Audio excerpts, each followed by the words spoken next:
Hello दोस्तों, तो आपने पहला लेक्चर देखा होगा जिसमें सभी एमसीक्यूज हमने कवर किए और मैंने डिटेल उसका डिस्क्रिप्शन दिया है। आई होप आपको कोई कन्फ्यूजन नहीं होगा। और चलिए अभी जो है आगे आरटीपी लेक्चर 2 जो है वो लेक्चर 2 पर हम बात करेंगे।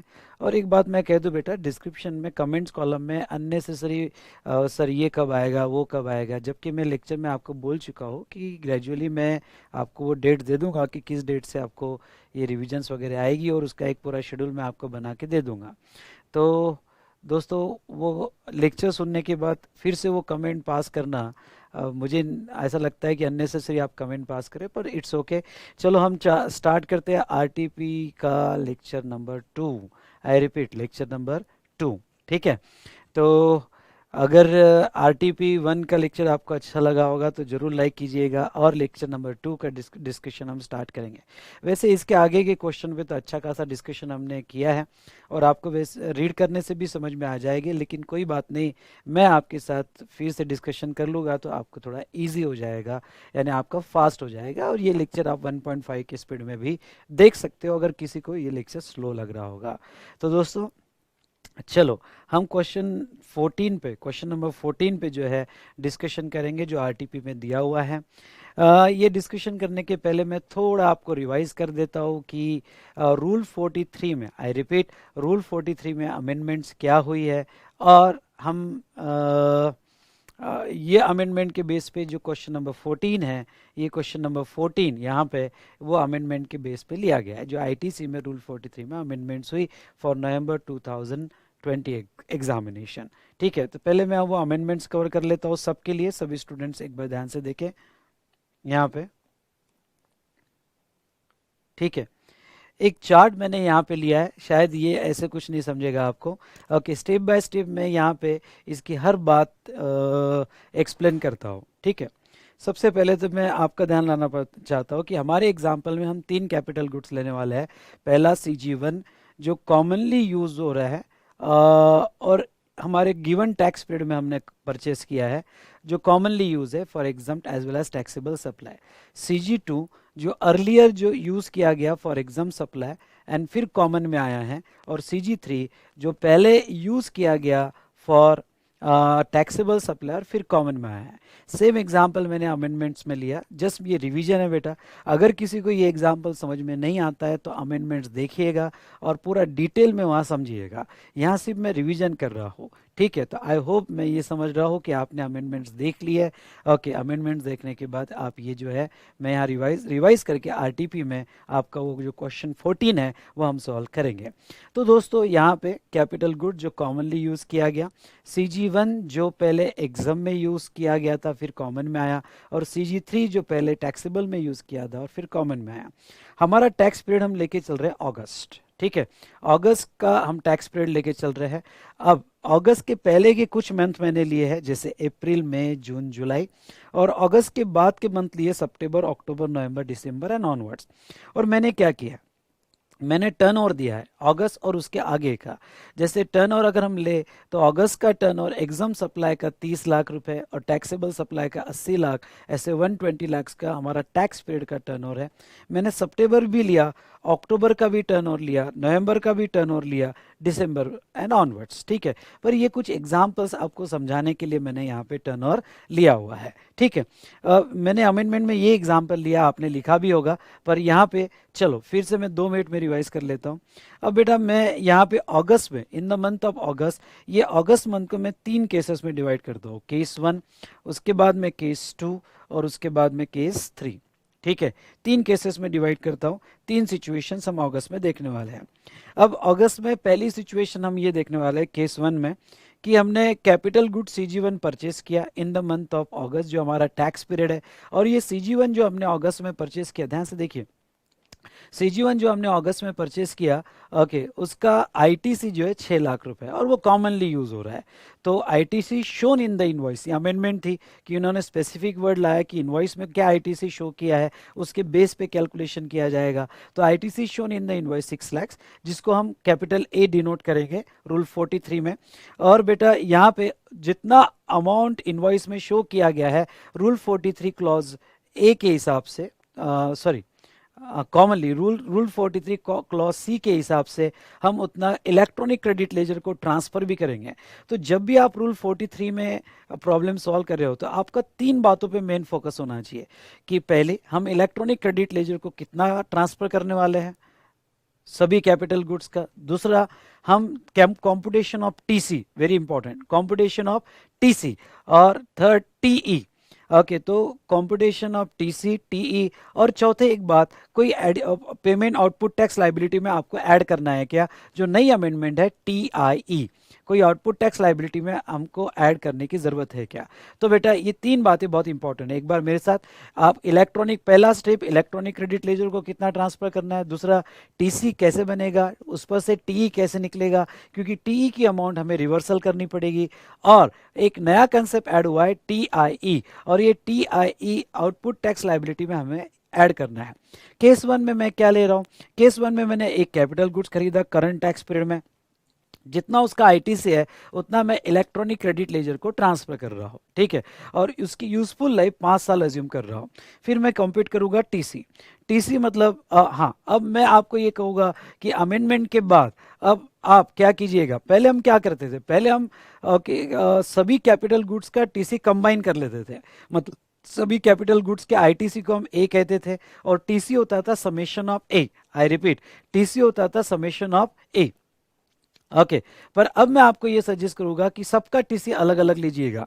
मतलब ये कि अमेंडमेंट्स के बाद अगर इस टैक्स पीरियड में अगस्त में capital goods 1, capital goods 2, capital goods 3, अगर 3-4 कैपिटल गुड्स परचेस किया गया हो और आपको प्रॉब्लम में दिया हो, तो मेरा सजेशन आपको यह है कि सबका टीसी अलग लेना।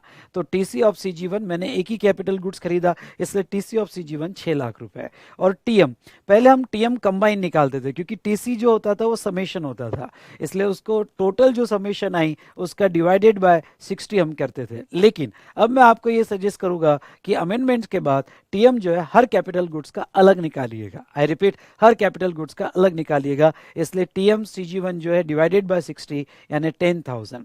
और उसके बाद में टीई, टीई जो है पहले जो फॉर्मूला था, पुराना formula TR into E by F या E by F into TR, लेकिन TR का कंसेप्ट उन्होंने रिमूव कर दिया है अमेंडमेंट्स के बाद। लेकिन TR का कंसेप्ट रिमूव होने के बाद भी फॉर्मूले में अभी भी TR है, जो गवर्नमेंट की मिस्टेक है, शायद वो करेक्ट कर लेंगे वाटर इट में भी, और आपके स्टैट्यूटरी अपडेट्स में दिया भी है। तो हम TR की जगह TM अज्यूम करेंगे कि अब वो TR कंसेप्ट नहीं रहा, यहाँ TM लेना है, हर कैपिटल गुड्स का TE आपको अलग अलग निकालना है। यानी इन सिंपल वर्ड, इस बार अब अमेंडमेंट्स के बाद TC, TM, TE जो है आपको सब अलग अलग निकालना है। तो यहाँ पे TM E बाय F जो कैपिटल गुड्स CG1 का निकलेगा, ई मतलब आपका टर्न ओवर जो होगा, ओके, एग्जाम सप्लाई का, एफ मतलब turn over in state, I repeat, turn over in state लिया जाएगा। तो यहाँ F turn over in state, तो हमने ऊपर जैसा देखा था, ओके, अगर आप आते हो तो अगस्त मंथ का हमने देखा था, एग्जाम सप्लाई का turn over 30 lakh, taxable supply 80 lakh, यानी टोटल टर्न ओवर 120 लाख है। तो नाउ इंटू 30 डिवाइडेड बाय 120, तो यहाँ पे 2500 टी आया है। और बाद में लास्ट एक नोटिफिकेशन आया था बेटा कि जो टीई निकलेगा या रूल 42 में D1 D2 निकलेगा, इसका आपको आउटपुट टैक्स लाइबिलिटी में ऐड करने की जरूरत नहीं है, आपको जो है ये ओके रिवर्सल करना पड़ता है, और आपको ये रिवर्स करना पड़ेगा 2500। तो ये रिवर्सल अमाउंट है, मतलब क्या, मेनली आपको ओके कितना क्रेडिट लेजर में जाएगा, कितना रिवर्सल है, और कितना आउटपुट टैक्स लाइबिलिटी में ऐड करना है, ये तीन बातों पे फोकस करना है। तो ये रिवर्सल जाएगा GSTR 3B में, आप रिवर्सल बताओगे। और यहाँ TIE निकालने की कोई जरूरत नहीं है, क्योंकि TIE जो आपके आउटपुट टैक्स लाइबिलिटी में ऐड होता है वो एक ही केस में निकालना पड़ता है, अगर कोई कैपिटल गुड्स पहले एक्सक्लूसिवली एग्जाम सप्लाई के लिए यूज किया और बाद में जो है वो कॉमन में आया, तो TIE निकालना पड़ता है, अदरवाइज TIE का पेमेंट निकालने की कोई जरूरत नहीं है। तो तीन बातें एक बार फिर से, कितना क्रेडिट लेजर को जाएगा, TE का रिवर्सल कितना आएगा, और आउटपुट टैक्स लाइबिलिटी में TIE कितना ऐड करना पड़ेगा।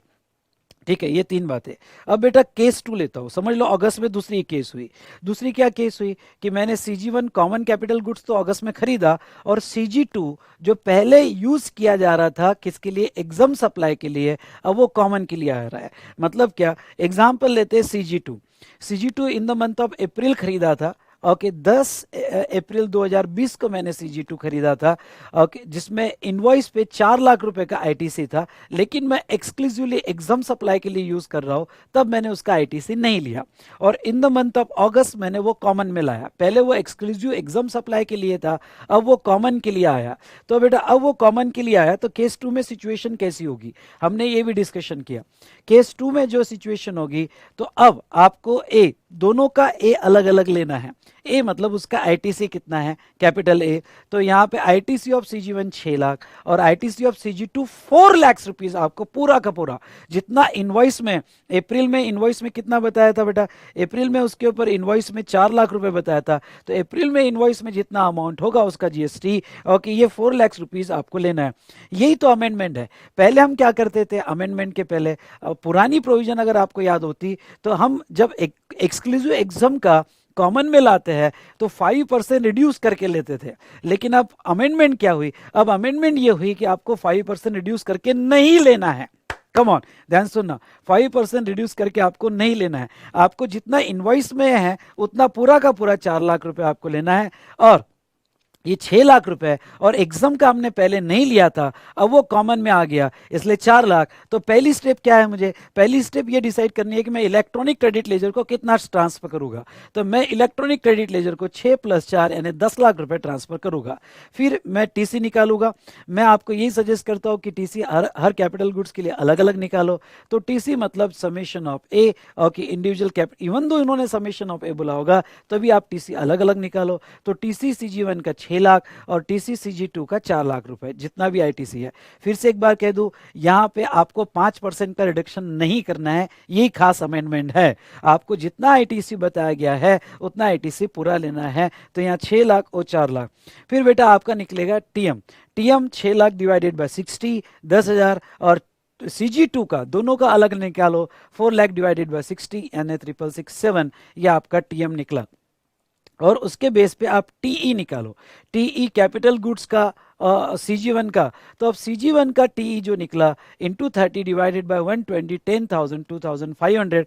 और रिवर्सल, हाँ अब ये बात मैं मानता हूं कि आपके स्टैट्यूटरी अपडेट्स में आगे रिवर्सल के पीरियड के कैलकुलेशन पे उन्होंने कोई प्रैक्टिकल केस नहीं दिया है। स्टैट्यूटरी अपडेट्स में तो बहुत सिंपल एग्जांपल दिया है। और आपको कह दूं, आपके आरटीपी में भी रिमेनिंग यूजफुल लाइफ का टाइम पीरियड कैसे निकालना वो नहीं दिया है। तो मैंने ये अमेंडमेंट्स पढ़ाते वक्त भी आपको बताया था और अभी भी आपको बता रहा हूँ। नो, आपको रिमेनिंग जो यूजफुल लाइफ है from the date of invoice, वो रिमेनिंग यूजफुल लाइफ में ही रिवर्सल करना है। पर वो कैलकुलेशन में थोड़ा एक मेरा व्यू जो है अलग आ रहा है, तो वो हम ऑलरेडी डिटेल में डिस्कस कर चुके हैं, इसलिए मैं यहाँ पे फिर से रिवाइज नहीं करूंगा। जो भी स्टूडेंट को अगर कोई आरटीपी देखते हो कैसा लग रहा है कि नहीं सर यहाँ आप जो कह रहे हैं हमें समझ में नहीं आ रहा है, तो इस पे ऊपर हमने बहुत अच्छे से डिस्कशन किया है। आप अमेंडमेंट्स का उतना पोर्शन थोड़ा स्पीड में सुन लीजिएगा, पर ये वाला पोर्शन सुन लीजिएगा, मैं फिर से बार बार रिवाइज नहीं करूंगा। तो ये अगस्त में खरीदा, तो अगस्त हमने लाइफ 5 साल अज्यूम की, इसलिए यहाँ पे रिमेनिंग 60 मंथ्स का डिफर्ड आएगा और हम अगले 60 मंथ्स E/F के रेशियो में पे करेंगे। मतलब हम सितंबर में, अक्टूबर में, नवंबर में और ऐसे 60 मंथ E/F के रेशियो में, मतलब रिस्पेक्टिव मंथ में E क्या आ रहा है और F क्या आ रहा है उसके बेस पे हम पेमेंट करेंगे। जैसा मेरा यहाँ पे TM आया था 10,000 रुपये कैपिटल गुड्स CG1 के लिए, तो यहाँ जो टीएम आया तो मैंने अगले 60 मंथ में डेफर्ड किया। सो यहाँ पे 10,000 इंटू रिस्पेक्टिव E/F जो होगा वो रिस्पेक्टिव E/F के रेशियो में आगे मैं जो है उसको रिवर्स करूंगा। लेकिन अब बात है CG2 की, मैं आपका ध्यान रहोगा CG2 पे लाऊंगा। तो टीई जो निकालोगे CG2 का, तो CG2 का टीएम कितना है बेटा, CG2 का टीएम 4 लाख डिवाइडेड बाय 60, हाँ 4 लाख डिवाइडेड बाय 60 यानी 6,667, ये CG2 का टीएम आया। ओके, तो उसके ऊपर 1667। अब 1667 जो है आपको जो रिमेनिंग यूजफुल लाइफ होगी ये CG2 की उतने पीरियड तक रिवर्सल करना है। अब यहाँ जो पॉइंट है ध्यान से सुनिएगा, remaining useful life from the date of invoice. तो ये CG2 मैंने कब खरीदा था, तो CG2 मैंने अप्रैल में खरीदा था। तो CG2 मैंने अप्रैल में खरीदा था, तो यहाँ पे मेरी 10 अप्रैल 2020 को, तो मतलब मैंने कितना यूज कर लिया exclusively for exam supply, April to May, May to June, June to July and July to August. मैं अगस्त जो बिल ले रहा हूँ बेटा वो भी यूजफुल लाइफ में ले रहा हूँ, यानी 10 अगस्त यूजफुल लाइफ में ले रहा हूँ, यानी 4 महीने कट गए, यानी बचे हुए अगर मैं लाइफ 60 मंथ्स अज्यूम करूं तो बचे हुए 56 मंथ्स जो है मुझे उसका रिवर्सल करना पड़ेगा, 56 मंथ। तो यहाँ मेरा मुझे क्या एक्सपेक्टेशन थी इंस्टीट्यूट से या गवर्नमेंट से कि ये जो अगस्त वाला मंथ है वो जो मैंने पार्ट ऑफ द अगस्त ले रहा हूँ वो पार्ट ऑफ द अगस्त में यूजफुल में लूँ या नॉन यूजफुल में लूँ। ओके, ये कंफ्यूजन है, मतलब मैं यहाँ 56 मंथ लूँ या 57 मंथ लूँ, या फिर उसको ऐसा कहो कि मैं useful life April to May, May to June, June to July, यानी मैं 3 महीना लूँ या अगस्त का भी कंसीडर करके 4 महीना लूँ। अगर आप समझ रहे होगे इस बात को, थोड़ा मैं फास्ट रिवाइज कर रहा हूँ, तो यहाँ कंफ्यूजन है, अभी भी क्लैरिटी नहीं है। मैं जो है अगस्त का पार्ट पीरियड यूजफुल में ले रहा हूँ, यानी मेरी रिमेनिंग यूजफुल लाइफ 56 मंथ्स है और ये 56 मंथ मुझे रिवर्सल करना पड़ेगा। तो पहले क्या होता था बेटा, पहले मैं बता दूं, पहले वो कहते थे कि जब एक्सक्लूसिव एग्जाम का कॉमन में आता है तो आप 5% रिड्यूस कर लो, 5% पर क्वार्टर रिड्यूस कर लो, ओके, और बाकी बचा हुआ जो है 60 मंथ में पे करो, यानी क्योंकि आपको टीसी में जो ऐड करना है वो बाकी बचा हुआ ऐड करना पड़ता था पहले, और आपको 60 मंथ तक पे करना पड़ता था। अब उन्होंने क्या कहा, अब उन्होंने कहा नहीं, अब वो 5% रिडक्शन वाला क्राइटेरिया नहीं, जितना इनवॉइस में बताया था 4 लाख रुपए, कि वो 4 लाख रुपए कंसीडर करो टीसी के लिए, उतना आप इलेक्ट्रॉनिक क्रेडिट लेजर को भी ट्रांसफर कर दो, इलेक्ट्रॉनिक क्रेडिट लेजर को भी ट्रांसफर करो। ओके, और अब जो है आप जो रिवर्सल करोगे, आप रिवर्सल 56 मंथ्स के लिए करोगे, यानी इन्होंने और सिंप्लीफाई किया, यानी आप 60 मंथ्स के लिए नहीं करोगे, जितनी उसकी यूजफुल लाइफ बची है, उसकी यूजफुल लाइफ 56 मंथ्स बची है, तो आप रिवर्सल 56 मंथ्स ही करोगे। तो आप ये कहोगे बेटा कि जो है सर हमें तो यहाँ, अगर आप कहोगे तो हमें तो सर पहले क्या होता था 5% रिड्यूस करना पड़ता था, तो 5% रिड्यूस करके बाकी का जो क्रेडिट है वो 60 मंथ तक पे करना था। तो आप ये कहोगे कि यहाँ पे सर जो एक्सक्लूसिवली एग्जाम्प्टेड पीरियड के लिए यूज किया गया अप्रैल से लेके तो अगस्त तक, उसका भी क्रेडिट मिल गया। नहीं बेटा, उसके लिए उन्होंने TIE नया कंसेप्ट लाया है, पेमेंट्स आपसे करवाएंगे। क्यों? क्योंकि वो 4 महीना आपने एक्सक्लूसिवली के लिए यूज किया तो उसका पेमेंट अलग से करवाएंगे। तो उन्होंने थोड़ा सिंप्लीफाई करके लाया, यानी पहले रिड्यूस करके 5% रिड्यूस करके आप 60 मंथ तक पे करो। अब वो कह रहे नहीं, ओके, आप कोई भी कैपिटल गुड्स की लाइफ 60 महीने के ऊपर अज्यूम मत करो। पहले क्या होता था, पहले ये होता था कि एग्जम्प्टेड पीरियड में यूज किया वो पीरियड प्लस आगे 60, यानी वो कैपिटल गुड्स की लाइफ बहुत ज्यादा हो जाती थी, अगर आप मुझे समझ पा रहे हो। लेकिन अब उन्होंने कहा नहीं, कैपिटल गुड्स की लाइफ इनवॉइस की डेट से 60 मंथ ही ली जाएगी, और वो 60 मंथ में ओके जो यूज कर लिया एग्जाम्प्टेड पीरियड के लिए वो छोड़ के बाकी जो बचा वो पीरियड, यानी 56 मंथ जो बचा उतना ही आपको रिवर्सल करना पड़ेगा, आगे 60 मंथ्स के लिए रिवर्सल नहीं करना पड़ेगा। ये एक इंपॉर्टेंट अमेंडमेंट उन्होंने की। और जो आपने एग्जाम्प्टेड पीरियड में यूज किया था CG2, उसके लिए आपको अलग से पे करना पड़ेगा, और वो TIE आपको पे करना पड़ेगा, और वो TI निकलेगा 5% पर क्वार्टर के हिसाब से, और यानी part of the quarter would be treated as full quarter. यानी अगर आपको कैलेंडर क्वार्टर लेना है तो अप्रैल में जून एक कैलेंडर क्वार्टर, और अगस्त का कुछ पीरियड, यानी 2 कैलेंडर क्वार्टर जो है यहां मैं कंसीडर करूंगा, और ये 2 कैलेंडर क्वार्टर जो है वो उसके हिसाब से मैं यहां रिवर्स कर रहा हूं। तो 2 कैलेंडर क्वार्टर की आउटपुट टैक्स लाइबिलिटी मैं निकालूंगा, रिवर्स नहीं, आउटपुट टैक्स लाइबिलिटी निकालूंगा, वो 40,000 आ रही है, और वो 40,000 में हम पे अलग से करेंगे। यानी पहले रिड्यूस करके लेते थे, अब रिड्यूस करके नहीं, पूरा क्रेडिट ले लो और ये 40,000 अलग से आप पे करो। और आपको जो अब डिफर्ड पे करना है, यानी E/F के रेशियो में जो आपको पे करना है वो आपको 60 मंथ पे नहीं करना है, आप जितनी उसकी रिमेनिंग यूजफुल लाइफ होगी उतना ही पीरियड आपको पे करना है बेटा। तो ये हमने देखा। और केस 3 लेते हैं। केस 3 में बेटा क्या, तो यहां TIE निकला केस 3 में यहां पे पहले एक कैपिटल गुड CG1 जो हमने इस मंथ अगस्त में खरीदा, और CG3, आई रिपीट CG3 जो पहले टैक्सेबल के लिए यूज हो रहा था अब कॉमन में आ गया। तो अब समझ लो CG3 एग्जांपल में मई में खरीदा था, और 20 मई को CG3 खरीदा, जो पहले एक्सक्लूसिवली टैक्सेबल में था, इनवॉइस में उसके ऊपर 3 लाख रुपए का GST था, तो मैंने उसका ITC ले लिया, मैं ITC उसका ले चुका हूं और वो कॉमन में आ गया। तो लॉ क्या कहता है, अगर कोई कैपिटल गुड जो एक्सक्लूसिवली पहले टैक्सेबल के लिए था और वो कॉमन में आ गया, तो अब ऐसे केस में पहला क्वेश्चन, हम इलेक्ट्रॉनिक क्रेडिट लेजर को कितना ट्रांसफर करेंगे? हम इलेक्ट्रॉनिक क्रेडिट लेजर को सिर्फ यहाँ पे कैपिटल गुड्स CG1 का ही ट्रांसफर करेंगे, ओके, CG3 का नहीं करेंगे, क्योंकि CG3 का क्रेडिट मैं ऑलरेडी ले चुका हूं, वेरी वेरी इंपॉर्टेंट, इसलिए CG3 का मैं ITC ट्रांसफर नहीं करूंगा। ओके, यहाँ पे तो मैं जब ये सवाल आएगा सामने कि इलेक्ट्रॉनिक क्रेडिट लेजर को कितना, तो 6 लाख रुपए, लेकिन जब मैं टीसी कंप्यूट करूंगा तो मुझे टीसी दोनों का लेना पड़ेगा, कमा, मुझे टीसी दोनों का लेना पड़ेगा, क्योंकि टीई दोनों का निकलेगा।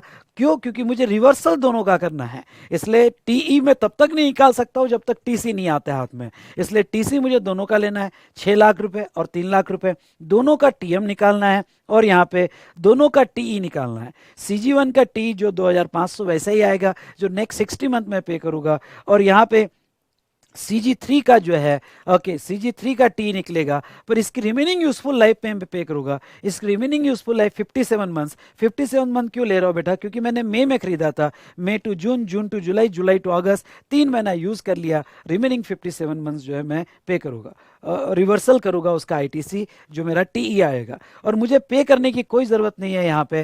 ओके, क्यों? क्योंकि बेटा पहले जो 3 महीने में एक्सक्लूसिवली टैक्सेबल के लिए यूज किया तो वो मेरा राइट ही था, मैं पे क्यों करूं? यानी यहाँ पे TIE निकालने की जरूरत नहीं है। इन सिंपल वर्ड आपको TIE एक ही केस में निकालना पड़ता है, आउटपुट टैक्स लायबिलिटी में कितना ऐड करना है, वो केस कौन सी है? जब एक्सक्लूसिव एग्जाम का कॉमन में आता है तो वो सिचुएशन में आपको TIE निकालने की जरूरत पड़ती है। आई होप ये पूरा कंसेप्ट आपको समझ में आया होगा। अगर ये कंसेप्ट आपको ध्यान से समझ में आया, आपने ध्यान दिया होगा और आपको समझ में आ रहा होगा, तो डेफिनेटली अब मैं जो प्रॉब्लम लेने जा रहा हूं वो प्रॉब्लम बहुत ईजी है। ओके, तो देखिएगा यहाँ पे हम RTP का प्रॉब्लम लेते हैं।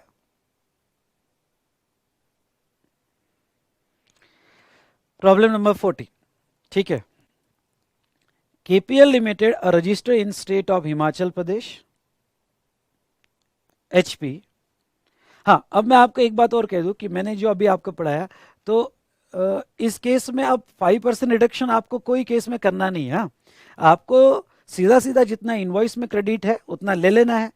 बस उन्होंने सिंप्लीफाई क्या किया कि पहले हम जो है अगला 60 मंथ्स, आई रिपीट, पहले जो हम है अगला 60 मंथ डेफर्ड करते थे, अब आपको रिमेनिंग यूजफुल लाइफ पे ही डेफर्ड करना है। तो चलिए देखते हैं question number 14। KPL Limited registered in a state of Himachal Pradesh, underline, has a manufacturing unit at Baddi, HP. The company manufactured two products, XT, ST, while XT is the taxable, ST is the exempt. ये याद रखना, XT taxable है और ST exempt है from GST. Okay, यहाँ पे KPL Limited has furnished the following details. कौन कौन सी डिटेल्स उन्होंने दी है? मशीनरी 1 परचेस ऑन 1 जुलाई, हमारा मंथ कौन सा है?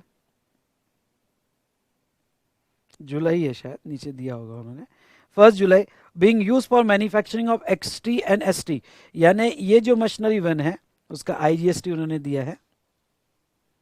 Just a minute,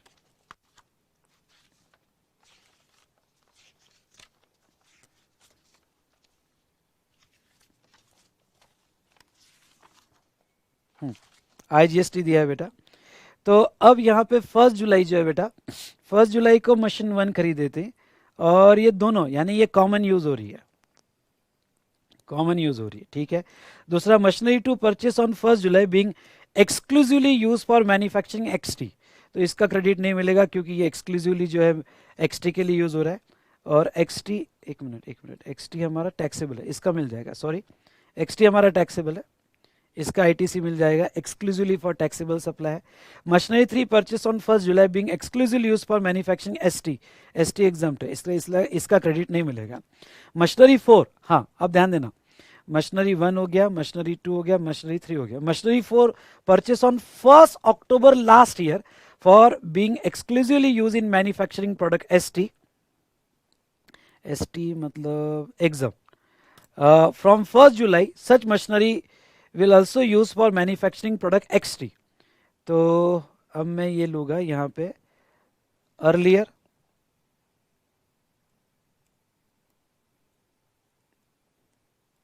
earlier, exempt,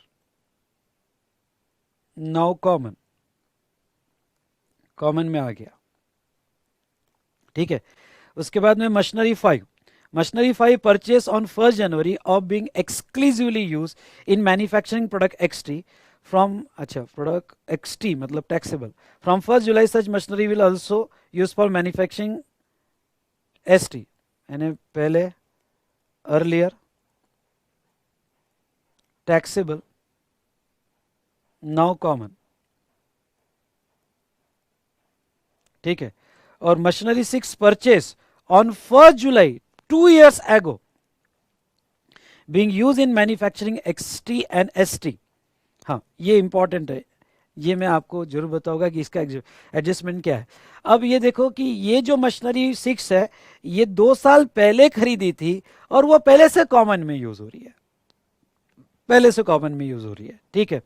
compute the following amount of ITC. अब देखो जनरली आपको क्या है कि इलेक्ट्रॉनिक क्रेडिट लेजर में कितना गया, फिर आपका टीई कितना है और आपको टीआई कितना पे करना है, तो वो क्या क्या पूछ रहे देखो। Amount of input tax credit credited to electronic credit ledger, ठीक है, in the month of July, यानी हमारा टैक्स पीरियड है जुलाई। Amount ineligible for credit for which the July, यानी टीआई आपको निकालना है। Aggregate value of common TC निकालना है और आपको टीएम निकालना है, ओके। तो टीसी टीएम निकालना है। इन्होंने टीई निकालने नहीं कहा है, जानबूझ के इन्होंने टीई निकालने नहीं कहा है बेटा। क्यों नहीं कहा इन्होंने टीई निकालने बेटा, क्योंकि मैं बताता हूँ। टीई निकालने इन्होंने इसलिए नहीं कहा क्योंकि उसमें टीआर अभी भी दिया हुआ है और गवर्नमेंट ने अभी तक अमेंडमेंट नहीं किया है, क्योंकि टीआर कंसेप्ट रिमूव हो चुका है और टीआर कंसेप्ट रिमूव होने के बाद भी फॉर्मूले में टीआर है। तो हमारी इंस्टीट्यूट भी रिस्क नहीं लेना चाहती है, हमारी इंस्टीट्यूट कहती है टीई मत निकालना क्योंकि टीआर के बारे में अभी तक क्लैरिटी नहीं है। तो हम आप सिर्फ कैलकुलेशन टीएम तक करो भाई, ओके। तो all necessary conditions for availing ITC has been complied with etc etc। चलो सबसे पहले हम देखेंगे हम इलेक्ट्रॉनिक क्रेडिट लेजर को कितना ट्रांसफर कर रहे हैं। चलो बिना देखे बताओ, क्या मशीनरी 1 जो पहले से कॉमन में है उसका क्रेडिट लेजर को पूरा ट्रांसफर कर दूं? यस, ठीक है। तो ये हम ट्रांसफर करेंगे 72,000। उसके बाद में जो एक्सक्लूसिवली टैक्सेबल सप्लाई के लिए ये भी ट्रांसफर करेंगे क्या? यस। एक्सक्लूसिवली एग्जाम सप्लाई का नहीं करेंगे। मशीनरी 4 जो पहले एग्जाम के लिए थी अब कॉमन में आई, तो क्या मैं 5% रिड्यूस करके क्रेडिट लूँ या अब इनवॉइस में जितना बताया पूरा लूँ? अमेंडमेंट के हिसाब से अब 5% रिडक्शन वाला क्राइटेरिया एप्लीकेबल नहीं है। अब जितना आप इनवॉइस में बताओगे पूरा क्रेडिट, यानी पूरा का पूरा ये लूँगा।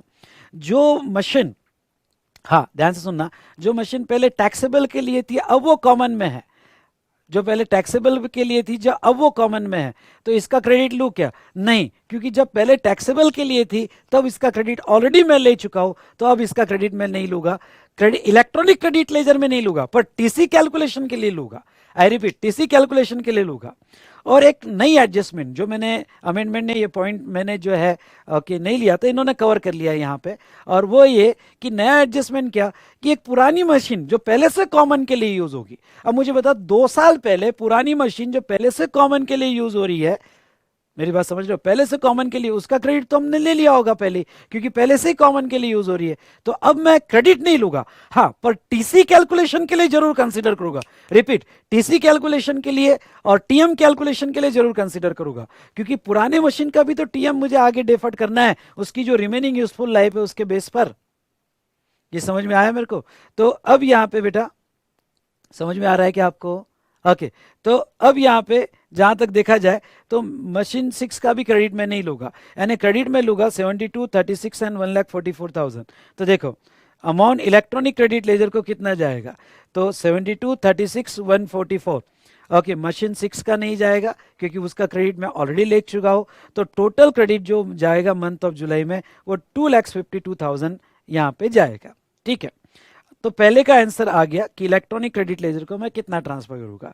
दूसरी बात बेटा, अब टीआईई एक ही केस में कैलकुलेट होता है, और वो कौन सी केस है? वो केस है बेटा यहाँ पे अगर कोई पहले एक्सक्लूसिवली एग्जाम सप्लाई के लिए है और वो कॉमन के लिए आ रहा है, यानी मैं मशीन 4 की बात करूंगा, मशीन 4 का 5% पर क्वार्टर के हिसाब से मुझे टीआईई निकालना है। ओके, क्योंकि वो पीरियड के लिए वो एक्सक्लूसिवली किसके लिए यूज हुआ? एग्जाम सप्लाई के लिए। तो अब बेटा और तो मैं कैलेंडर मंथ लूंगा। 5, जब भी 5% पर क्वार्टर वाला क्राइटेरिया आया तो कैलेंडर मंथ लेना है आपको। तो अक्टूबर कैलेंडर मंथ, ये अक्टूबर नवंबर दिसंबर जनवरी फरवरी मार्च अप्रैल मई जून, क्योंकि 1 जुलाई से तो वो कॉमन में आ गया। आई रिपीट, 1 जुलाई से तो वो कॉमन में आया। तो ये प्रॉब्लम है, मैं ये क्योंकि उन्होंने क्लियर कहा कि 1 जुलाई से कॉमन में आया, मतलब जुलाई का कोई भी पीरियड एक्सक्लूसिवली एग्जाम के लिए नहीं है। जुलाई का एक भी दिन एक्सक्लूसिवली एग्जाम के लिए होता तो मैं वो क्वार्टर भी कंसीडर कर लेता, लेकिन 1 जुलाई को ही कॉमन में आ गया। तो ऐसे केस में अक्टूबर नवंबर दिसंबर जनवरी फरवरी मार्च अप्रैल मई जून, तो ये केस में बेटा मैं 3 क्वार्टर यहाँ कंसिडर करूंगा TIE निकालने के लिए। तो TIE, तो क्या यहाँ एग्जाम सप्लाई का ITC लो, कैलकुलेटर फटाफट फटाफट कैलकुलेटर लो। 1,44,000 इंटू 5% इंटू 3 क्वार्टर, उतना रिड्यूस करो। तो अगर आप नोट नंबर 7 देखते हो तो 7 में उन्होंने कैलकुलेशन तो दिया ही होगा। यस, 3 क्वार्टर देखो, 21,600 मुझे पे करना है। ठीक है, 21,600 मुझे पे करना है यहाँ पे। उसके बाद में नेक्स्ट उन्होंने क्या कहा, क्या निकाल के दो, TC। तो TC बेटा यहाँ पे मैंने पहले ही कहा था सबका TC अलग अलग लेना। देखो RTP में भी वैसा दिया है। TC आपको जो है, फिर आप समेशन कर सकते हो, लेकिन सबका TC आप अलग अलग लोगे तो ज़्यादा। अब TC लेते वक्त ध्यान से सुनना, TC लेते वक्त मुझे पहली मशीन 72 का लेना है क्योंकि वो कॉमनली है। दूसरा, मुझे TC में नहीं लेना है क्योंकि TC लेते वक्त सिर्फ मुझे कॉमन वाले कैपिटल गुड्स लेना है, ये बात ख्याल रखना। TC लेते वक्त मुझे सिर्फ कॉमन वाले कैपिटल गुड्स लेना है। तो 72 लोगा। उसके बाद में, हाँ 72 ले लिया।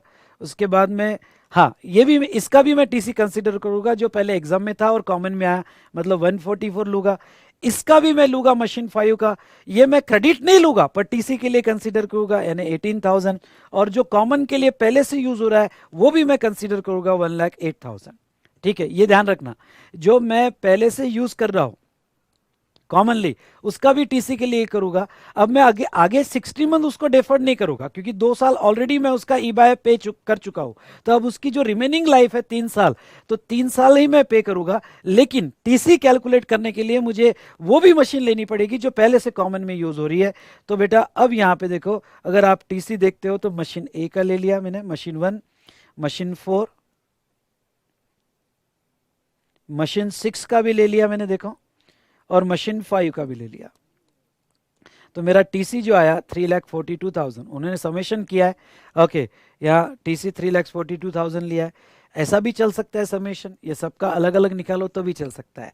और यहाँ पे TM डिवाइडेड बाय 60 कर दिया तो 5,700, तो आपको 5,700 जो है, ओके, यहाँ आपका TM निकला। TE निकालने उन्होंने नहीं कहा है। ओके, तो यहाँ समेशन कर सकते हो क्योंकि टी निकालने नहीं कहा है, पर टी अगर निकालना है ना बेटा तो आपको सबका टी अलग अलग निकालना पड़ेगा। क्यों? क्योंकि सबकी रिमेनिंग यूजफुल लाइफ अलग अलग आएगी, उसका रिवर्सल अलग अलग आएगा, इसलिए टी जो है आपको सबका अलग अलग निकालना पड़ेगा। पर ठीक है, यहाँ पे टी निकालने नहीं कहा है इसलिए उसका समेशन चल सकता है। तो अगर आप इसकी नोट्स ध्यान से पढ़ो तो आपको हर चीज़ समझ में आएगी। बहुत ही सिंपल क्वेश्चन उन्होंने यहाँ पे पूछा है। ओके, ये क्वेश्चन नंबर 14 था बेटा, वेरी वेरी सिंपल क्वेश्चन यहाँ पे हमने कवर किया।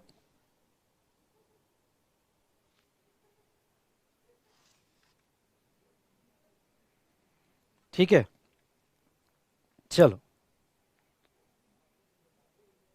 14 नंबर का प्रॉब्लम होने के बाद हम देखते हैं 15।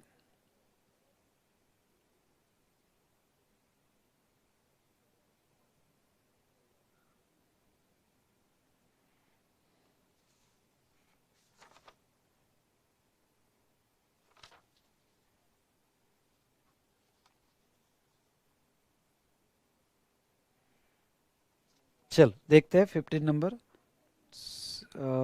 सिनोटेक्स private limited.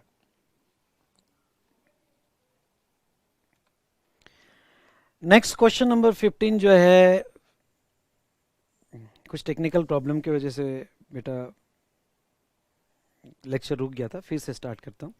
Okay, question number 15 देखिए, Sinotex private limited manufacture taxable goods Q and exempt goods S।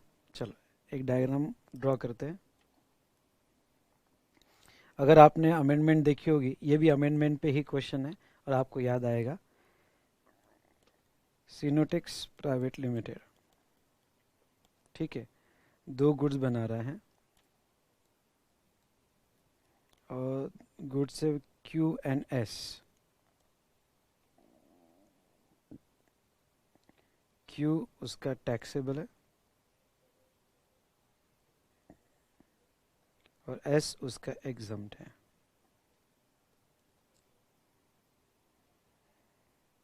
क्यों? S प्रोडक्ट S is sold in international market without payment of tax under letter of undertaking. बहुत अच्छा question. S जो है ये export हो रहा है, एक्सपोर्ट अंडर LOT, ठीक है, letter of undertakings. Company is registered under GST in the state of Maharashtra. Okay. The company provides following information in relation to various supplies made by it during the tax period. Product S has been exported to UK for pound 12,000. ये जो export है pound 12,000 है। And product Q has been supplied to Betty Enterprises within India 20 lakhs. Okay. ये जो product Q है ये बेट्टी enterprises को supply किया है और इसकी प्राइस है 12 lakhs, ठीक है। प्राइस सॉरी 12 lakhs नहीं 20 lakhs, मेरे से मिस्टेक हो गई, 20 lakhs, ठीक है। उसके बाद में next note above amount are exclusive of taxes wherever applicable, ठीक है। Next the company provides following information in relation to tax period on invert supplies receive during the said tax period, ठीक है। GST ₹5 lakhs on paid on the inputs. Company ने input खरीदे, input service खरीदी, capital goods खरीदे। Input पे GST जो है वो 5 लाख रुपए है, ठीक है। उसके बाद में GST 2,40,000 on capital goods. Capital goods पे GST 2,40,000 है, ठीक है। और GST 2 lakhs paid on input services, और इनपुट सर्विसेज पे GST उसका 2 lakhs रुपीज है, ठीक है। इनपुट सर्विसेज पे 2 lakhs रुपीज है। All above input service and capital goods use in the manufacturing process. Following additional information also provided. अब देखो वो क्या कह रहे हैं। Value of product S exported to UK in Indian rupees 12 lakhs. However, the value of such product when supplied domestically by company in a similar quantity, it should be 10 lakhs. मतलब अगर ये $12 को हम ले ले 12,000 तो ये इंडियन रुपीज वैल्यू जो आती है, इंडियन रुपीज वैल्यू ये 12 lakhs आती है। और similar domestic goods, similar goods sold in domestic market, domestic market, और वो है यहाँ पे जिसकी वैल्यू 10 लाख दिया है। यानी ऐसा गुड्स अगर डोमेस्टिक मार्केट में सेल किया जाए तो 10 लाख रुपए है। चलो अच्छी बात है। बेट्टी enterprises is 100% EOU. It has claimed the ITC on goods supplied to it by Sinotex Private Limited. Betty enterprises ये 100% EOU है, EOU है, और वो जो भी GST लगा रहा है सिनोटेक्स प्राइवेट लिमिटेड, ये ITC क्लेम कर रहा है। ITC क्लेम बाय 100% EOU, ठीक है। ये भी इंफॉर्मेशन बहुत इंपॉर्टेंट है। उसके बाद में third, the balance in electronic credit ledger of Sinotex Private Limited at the end of the tax period for which refund claim is being filed after GST R3B of the said tax period has been 5,80,000, ठीक है। इसको मैं 3 case में लेता हूं। Case 1 refund as per formula case 2 balance after filing, कुछ amendment याद आना चाहिए आपको। आफ्टर फाइलिंग GSTR 3B वो कितना दे रहे हैं, 5,80,000 balance in ITC, in ITC after filing GSTR 3B 5,80,000। और third, balance in electronic credit ledger of Sinotex limited at the time of filing refund application, balance in E credit ledger at the time of filing application कितना है, 3 lakhs। ठीक है, amendment आपको याद आनी चाहिए refund chapter की, जिसने अमेंडमेंट देखा होगा वही सॉल्व कर पाएगा भाई। है ये हमने एक क्लैरिफिकेशन देखा था। ठीक है, तो अब आगे क्या कहते देखते हैं। Compute the amount refundable to Sinotex private limited. चलो, पहली बात तो मैं आपको कह दूं, अगर कोई एग्जाम सप्लाई होगा, लेकिन एग्जाम सप्लाई अगर आप एक्सपोर्ट करते हो तो वो ज़ीरो रेट में क्लासीफाई होगा, और ज़ीरो रेट में क्लासीफाई होगा तो उसका ITC भी मिलता है और उसका रिफंड भी मिलता है। अगर आपको ये जानना है तो सेक्शन 16 में जाओ IGST एक्ट में, अभी यहाँ लेक्चर पॉज करो, सेक्शन 16 ऑफ IGST एक्ट में जाओ और सेक्शन 16 ऑफ IGST एक्ट में सबसेक्शन 2 पढ़ो। सबसेक्शन 2 में क्लियर कहा है कि अगर आप एक्सपोर्ट करते हो तो आपको ITC भी मिलेगा और रिफंड भी मिलेगा, notwithstanding to fact that आपका सप्लाई एग्जम्प्ट है।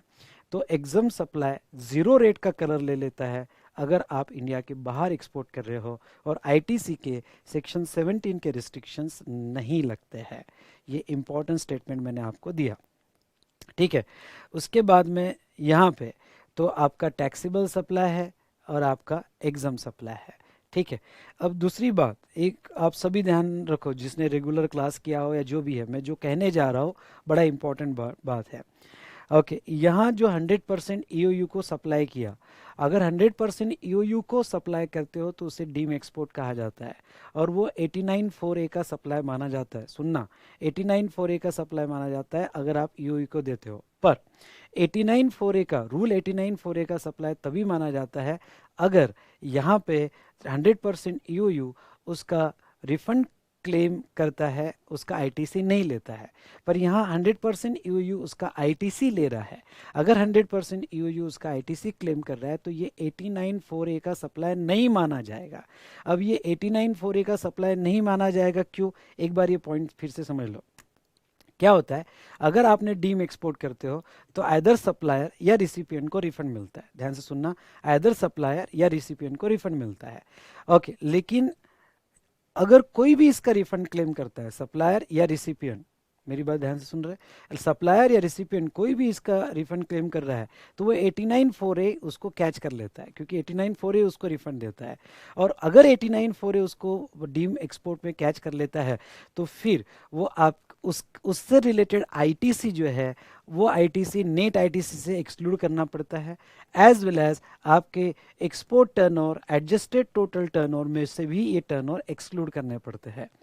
मेरी बात समझ रहे हो, तो उसमें से एक्सक्लूड करने पड़ते हैं। ये टर्नओवर आपको कंसीडर नहीं करने पड़ते हैं, टोटल टर्नओवर में भी आप इसको कंसीडर नहीं कर सकते।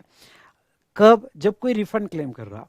यहाँ उन्होंने क्लियर कहा है कि 100% EOU उसका रिफंड नहीं क्लेम कर रहा है। क्या क्लेम कर रहा है बेटा, ITC क्लेम कर रहा है, तो ये 89(4)A का नहीं माना जाएगा। वेरी वेरी इंपॉर्टेंट, हाँ, 89(4)A का नहीं माना जाएगा। और अगर ये 89(4)A का नहीं माना जाएगा तो ये नॉर्मल डोमेस्टिक क्लियरेंस ही माना जाएगा, नॉर्मल टैक्सेबल सप्लाई माना जाएगा, और आपको ना इसका ITC डिडक्ट करने की ज़रूरत है, ना आपको इसको एडजस्टेड टोटल टर्नओवर से रिड्यूस करने की ज़रूरत है। आप मेरी बात समझ रहे हो। तो बेटा ये जो है यहाँ हमने देखा रिगार्डिंग टू ये 100% EOU का। अब मैं फॉर्मूला अप्लाई करूंगा। फॉर्मूले में एक अमेंडमेंट हुई थी, अगर आपको याद होगा तो कैपिंग लाया गया, एक्सपोर्ट टर्नओवर ऑफ गुड्स होगा तो 1.5 टाइम्स ऑफ डोमेस्टिक क्लियरेंस। अब 1.5 टाइम्स ऑफ डोमेस्टिक क्लियरेंस का मतलब क्या, अगर जो गुड्स हमने एक्सपोर्ट किया उतने ही क्वांटिटी का, उतने ही, ध्यान सुनना, उतने ही क्वांटिटी का सेम गुड्स, सुनना, उतने ही क्वांटिटी का सेम गुड्स जो डोमेस्टिकली क्लियर होता है उसका 1.5 टाइम्स लेंगे। देखो ये भी हमारा डोमेस्टिकली क्लियरेंस है या दूसरा कोई डोमेस्टिक क्लियरेंस है, सबका 1.5 नहीं लेना है। जो गुड्स हमने एक्सपोर्ट किया, समझ लो ये हमने एस एक्सपोर्ट किया होगा, तो एस ही अगर डोमेस्टिक मार्केट में क्लियर करते, हम कर रहे हैं या कोई दूसरा क्लियर कर रहा है, और उतने ही क्वांटिटी की क्या वैल्यू होगी वो हमें लेना पड़ेगा, जो हमें आपको प्रॉब्लम में दी जाएगी। तो कुछ स्टूडेंट्स के व्हाट्सएप पे क्वेश्चंस हमने देखे कि सर क्या हमने जितना भी डोमेस्टिक क्लियरेंस किया होगा उसका 1.5 टाइम्स लेना क्या, यानी मैंने क्यू डोमेस्टिक क्लियरेंस किया होगा, एस का मैंने करोड़ में डोमेस्टिक क्लियरेंस किया होगा, क्या हमने उसका 1.5 लेना क्या? नहीं, आपने जो एक्सपोर्ट किया है, जितने क्वांटिटी का आपने एक्सपोर्ट किया है उतनी ही क्वांटिटी का सेम गुड्स, यानी एस डोमेस्टिकली क्लियर होता है। आइदर आप क्लियर करते हो उतनी ही क्वांटिटी का उसकी वैल्यू, या फिर कोई अदर क्लियर करता है उसकी वैल्यू, तो उन्होंने डायरेक्ट उसकी वैल्यू दे दी है और वो 10 लाख दी है। तो 10 लाख, ओके, तो इसका अगर मैं 1.5 टाइम्स लूँ, यानी मैं फॉर्मूला अप्लाई करने के पहले turn off zero rated supply of goods, तो एक्चुअल उसका जो दिया है वो इंडियन रुपीस में 12 लैक्स, और 1.5 टाइम्स अमेंडमेंट्स अगर आपको याद होगी तो 1.5 टाइम्स ऑफ 10 लैक्स यानी कितना, 15 लैक्स। तो विच एवर इज लोअर, तो विच एवर इज लोअर कौन सा होगा बेटा, 12 लैक्स, तो ये 12 लैक्स कंसिडर किया जाएगा। अब मेरा रिफंड का फॉर्मूला क्या है, मेरा रिफंड का फॉर्मूला बेटा यहाँ पे क्या है, तो एक्सपोर्ट सप्लाई ऑफ गुड्स, तो मेरा 12 lakhs which ever is lower divided by total turnover. अब डिवाइडेड बाय टोटल टर्नओवर आपको कितना लेना है, तो आपको ये 20 लाख भी लेना है। क्यों? क्योंकि ये 89(4)(a) का नहीं माना जाएगा, क्योंकि वो क्रेडिट क्लेम कर रहा है, कोई इसका रिफंड क्लेम नहीं कर रहा है। रिफंड कोई क्लेम करता है तो 89(4)(a) का माना जाएगा। तो ये आपको टोटल में लेना है 20 लाख प्लस आपका एक्चुअल जो है 12 लाख, यानी आपका जो यहाँ पे कितना हुआ, तो यहाँ आपका 32 लैक्स हुआ, 32 लैक्स, और आपका नेट आईटीसी, तो नेट आईटीसी आपको सिर्फ आय और आयएस का लेना है, कैपिटल गुड्स का नहीं लेना है, आय और आयएस का नेट आईटीसी लेना है, यानी 7 लाख रुपीस, तो इंटू 7 लाख रुपीस आपको यहाँ कंसीडर करना है। तो एक बात कह दूं, जब आप टोटल एडजस्टेड टर्नओवर निकालोगे तो वहां 1.5 मत लगाना, सर टोटल एडजस्टेड टर्नओवर में भी हमने क्या विच ओवर इज लोअर लेना क्या, नहीं, वहां जो एक्चुअल टर्नओवर है वही ऐड करना है आपको। इसलिए मैंने 12 लाख एक्चुअल प्लस 20 लाख, जो ईओयू को क्यों ना किया हो पर वो 89(4)(a) का नहीं माना जाएगा, तो वो भी मैं ले रहा हूँ 32 लैक्स इंटू 7 लैक्स। तो जो भी आपका अमाउंट आएगा बेटा, कितना अमाउंट आता है आपका यहाँ पे, okay, 7 lakhs divided by 32 into 12, तो आपका आता है 262,500। ठीक है, अब बेटा आपको याद होगा तो 262,500 मेरा यहाँ रिफंड अमाउंट आता है।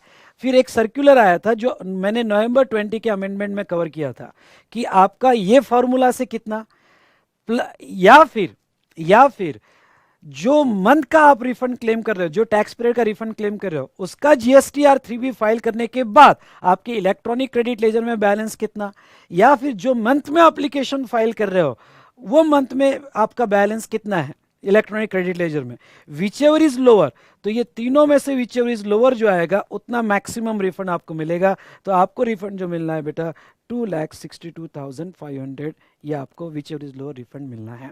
ठीक है, तो इसमें याद रखने लायक क्या था, इसमें बहुत ट्रिकी एडजस्टमेंट जहां गलती हो सकती है वो ये था कि आप एग्जाम कर दिया तो आप लिख दो कि रिफंड ही नहीं मिलेगा, नहीं, अगर एग्जाम गुड्स एक्सपोर्ट होता है तो वो सिचुएशन में वो जीरो रेट का कलर ले लेता है। दूसरा होने वाली मिस्टेक, ओके, ये डीम एक्सपोर्ट 89(4)(a) के मान लोगे, नहीं, 89(4)(a) के डीम एक्सपोर्ट तभी माने जाते हैं जब रिफंड कोई क्लेम करता है, या रिफंड नहीं आईटीसी क्लेम कर रहा है, इसलिए नॉर्मल डोमेस्टिक क्लियरेंस माना जाएगा। और यहाँ पे जब आप 1.5 की कैपिंग निकालोगे तो जो गुड्स एक्सपोर्ट हुआ है वो सेम गुड्स सेम क्वांटिटी पे अगर सप्लायर ने खुद सेल किया होगा या फिर कि सिमिलरली प्लेस मतलब किसी और ने सेल किया होगा, उसकी डोमेस्टिक वैल्यू जो होगी उसका 1.5 टाइम्स आपको लेना है। तो ये बातें आपको लेना है। और नेट आईटीसी में आपको इनपुट प्लस इनपुट सर्विस ही लेना है, कैपिटल गुड्स कंसीडर नहीं करना है। इसका आंसर अगर हम देखेंगे कैसे लिखना चाहिए तो वो तो आपको दिया है बेटा, ये पॉइंट्स बिल्कुल आपने कंसीडर करना चाहिए। पहला तो सेक्शन 16(2) जो है, सेक्शन 16(2) यहाँ पे उसको जीरो रेटेड सप्लाई का रेफरेंस देता है। दूसरा सेक्शन 55(3) आपका रेफरेंस आना चाहिए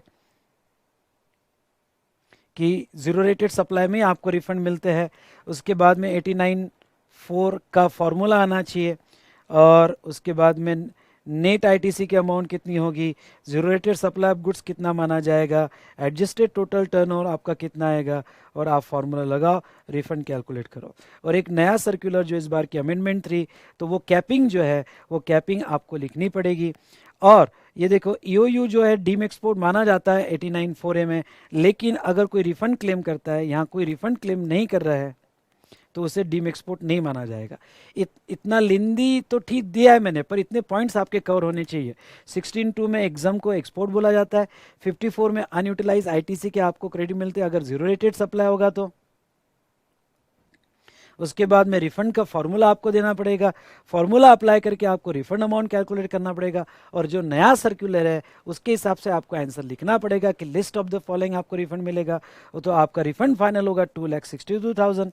ओके, आपका रिफंड फाइनल होगा 2,62,000। और एक कमेंट देनी पड़ेगी, 100% ईओयू को अगर सप्लाई करते हैं तो 89(4)A लगता है, लेकिन यहाँ ईओयू आईटीसी क्लेम कर रहा है इसलिए 89(4)A नहीं लगेगा। हम टोटल एडजस्टेड टर्नओवर में उसकी वैल्यू कंसिडर करेंगे। तो ये एक इंपॉर्टेंट था बेटा यहाँ पे डिस्कशन के लिए, तो हमने इसको भी देख लिया। चलो आगे देखते हैं नेक्स्ट क्वेश्चन, क्वेश्चन नंबर 16। ये मैं फटाफट डिस्कस कर लूँगा, आंसर तो दिया है, फिर आंसर आप जो है उसको पढ़ के शॉर्ट करो, समराइज करो, पॉइंट्स उसके फिक्स कर लेना कि हमें क्या क्या पॉइंट्स कवर करना है। पर मैं यहाँ समझा देता हूँ। Next section, okay, question number 16, examine whether the supplies are eligible for composition levy under section 10। Section 10 के हिसाब से अगेन अमेंडमेंट्स पे मैंने पहले ही कहा था, सेक्शन 10 जो है पूरा रिस्ट्रक्चर हुआ है और आप जरूर उसको देखिएगा। तो यहाँ पे कंपोजिशन लेवी जो है उसके हिसाब, कंपोजिशन लेवी सेक्शन 10 में मिलेगी या नहीं मिलेगी ये आपको यहाँ पे डिसाइड करना है बेटा, ठीक है। चलो, और सभी केसेस इंडिपेंडेंट केसेस है, एक में से कोई कंसर्न नहीं है। Technology enterprises registered in a Jalandhar Punjab is engaged in manufacturing computer system. Its aggregate turnover in preceding financial is 125 lakhs. Technology Enterprises supplies the computer system manufactured by it within the state of Punjab only. यानी intrastate supply है उसका, बहुत अच्छी बात है ना, क्योंकि intrastate supply हो तो कंपोजिशन स्कीम नहीं मिलती है। With the view to expand its business operation, it will also start providing repairing services of computer system in the current financial year. देखो, सबसे पहले तो आपको क्या लिखना है। ओके, जैसे आरटीपी में क्या किया, सभी केस के कॉमन प्रोविजन लिख दी और बाद में उसको एक एक केस को एक्सप्लेन किया। ये भी बहुत अच्छा तरीका है। पहले सभी केस पढ़ लेना, उसकी कॉमन प्रोविजन लॉ क्या कहता है, लीगल प्रोविजन क्या कहती है, ओके वो लिख लेना, और फिर हमने एक एक केस को एक्सप्लेन करना। जैसे लीगल प्रोविजन है सेक्शन 10(1) की, आपका aggregate turnover in preceding financial year other than special category of state अगर बिलो और इक्वल्स टू 150 लाख होगा तो करंट ईयर में आपको कंपोजिशन स्कीम मिलेगी। और आप ट्रेडर या मैन्युफैक्चर हो, यानी ट्रेडर और मैन्युफैक्चरिंग के केस में आपको ये कंपोजिशन स्कीम मिलती है। इन एडिशन टू दैट आप रेस्टोरेंट सर्विस होगी तो आपको 1.5 करोड़ की कंपोजिशन स्कीम मिलेगी। हाँ, अब सवाल क्या है, क्या इनका aggregate turnover preceding financial year में 1.5 CR से कम है? हाँ कम है, इसलिए कंपोजिशन स्कीम मिलेगी। अब उन्होंने एक एडिशनल फैक्ट ये भी दिया है कि करंट ईयर में वो सर्विस प्रोवाइड कर रहा है, तो करंट ईयर में अगर वो सर्विस प्रोवाइड कर रहा है तो आपको एक प्रोविजो ऐड आनी चाहिए। याद आ रही है आपको प्रोविजो? तो वो प्रोविजो में ये लिखा गया था कि परमिसिबल लिमिट तक आप सर्विसेज दे सकते हो, तो वो भी प्रोविजन आप लीगल प्रोविजन में कॉमन लिख सकते हो पहले कि एज पर प्रोविजो जो यहाँ पे रजिस्टर्ड पर्सन है, trader, manufacture, restaurant, catering, in addition to their supply वो मार्जिनल सर्विस दे सकते हैं। और मार्जिनल सर्विस वो यहाँ पे कितना दे सकते हैं बेटा, 10% या 5 lakhs whichever is higher. तो 10% of turnover in state of proceeding financial year, हम अज्यूम करते हैं कि वो पंजाब में ही बिजनेस कर रहा है, इसलिए टर्न ओवर इन स्टेट उसका पंजाब में 125 lakhs है प्रोसीडिंग फाइनेंशियल ईयर का, यानी 12.5 और 5 lakhs, क्योंकि 12.5 कहाँ से लाया, 125 lakhs का 10% या फिर 5 lakhs whichever is higher, यानी 12.5 lakhs तक वो करंट ईयर में रिपेयरिंग सर्विस दे सकता है। तो ये पॉइंट्स आप लिख सकते हो। उसके बाद में आपने पॉइंट समराइज करना, ये बहुत इंपॉर्टेंट है, आप लिख कर देखो समरी फॉर्म में। ओके, पहले आंसर पढ़ना आरटीपी का, मैं तो एक्सप्लेन कर रहा हूँ बेटा क्योंकि आपको इजी जाए, लेकिन आपने पढ़ना, उसको समराइज करना, तो ही आपकी स्टडी कंप्लीट हो पाएगी।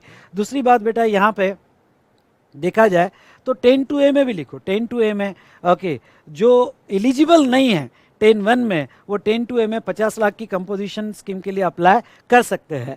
ओके, वो भी वहाँ पे भी आपका इंट्रास्टेट सप्लाई होना चाहिए। Okay, interstate supply of goods as well as services नहीं होना चाहिए। वो इवन दो सर्विसेज के लिए है 6% CGST है, लेकिन वो सिर्फ उनको ही अवेलेबल है जो 10(1) में एलिजिबल नहीं है। गिवन केस में वो 10(1) में एलिजिबल है, इसलिए हम 10(2)A उसको अप्लाई नहीं करेंगे। 10(2)A क्या था, अमेंडमेंट के हिसाब से 10(2)A जो पहले पुराना नोटिफिकेशन था 2019, जो सर्विस प्रोवाइडर या सर्विस प्रोवाइडर कम ट्रेडर के लिए सर्विसेज थी, जो 10(1) में एलिजिबल नहीं थे 50 लाख की लिमिट, अब वो 10(2)A में उन्होंने कंसिडर कर लिया है। आप मेरी बात समझ रहे हो?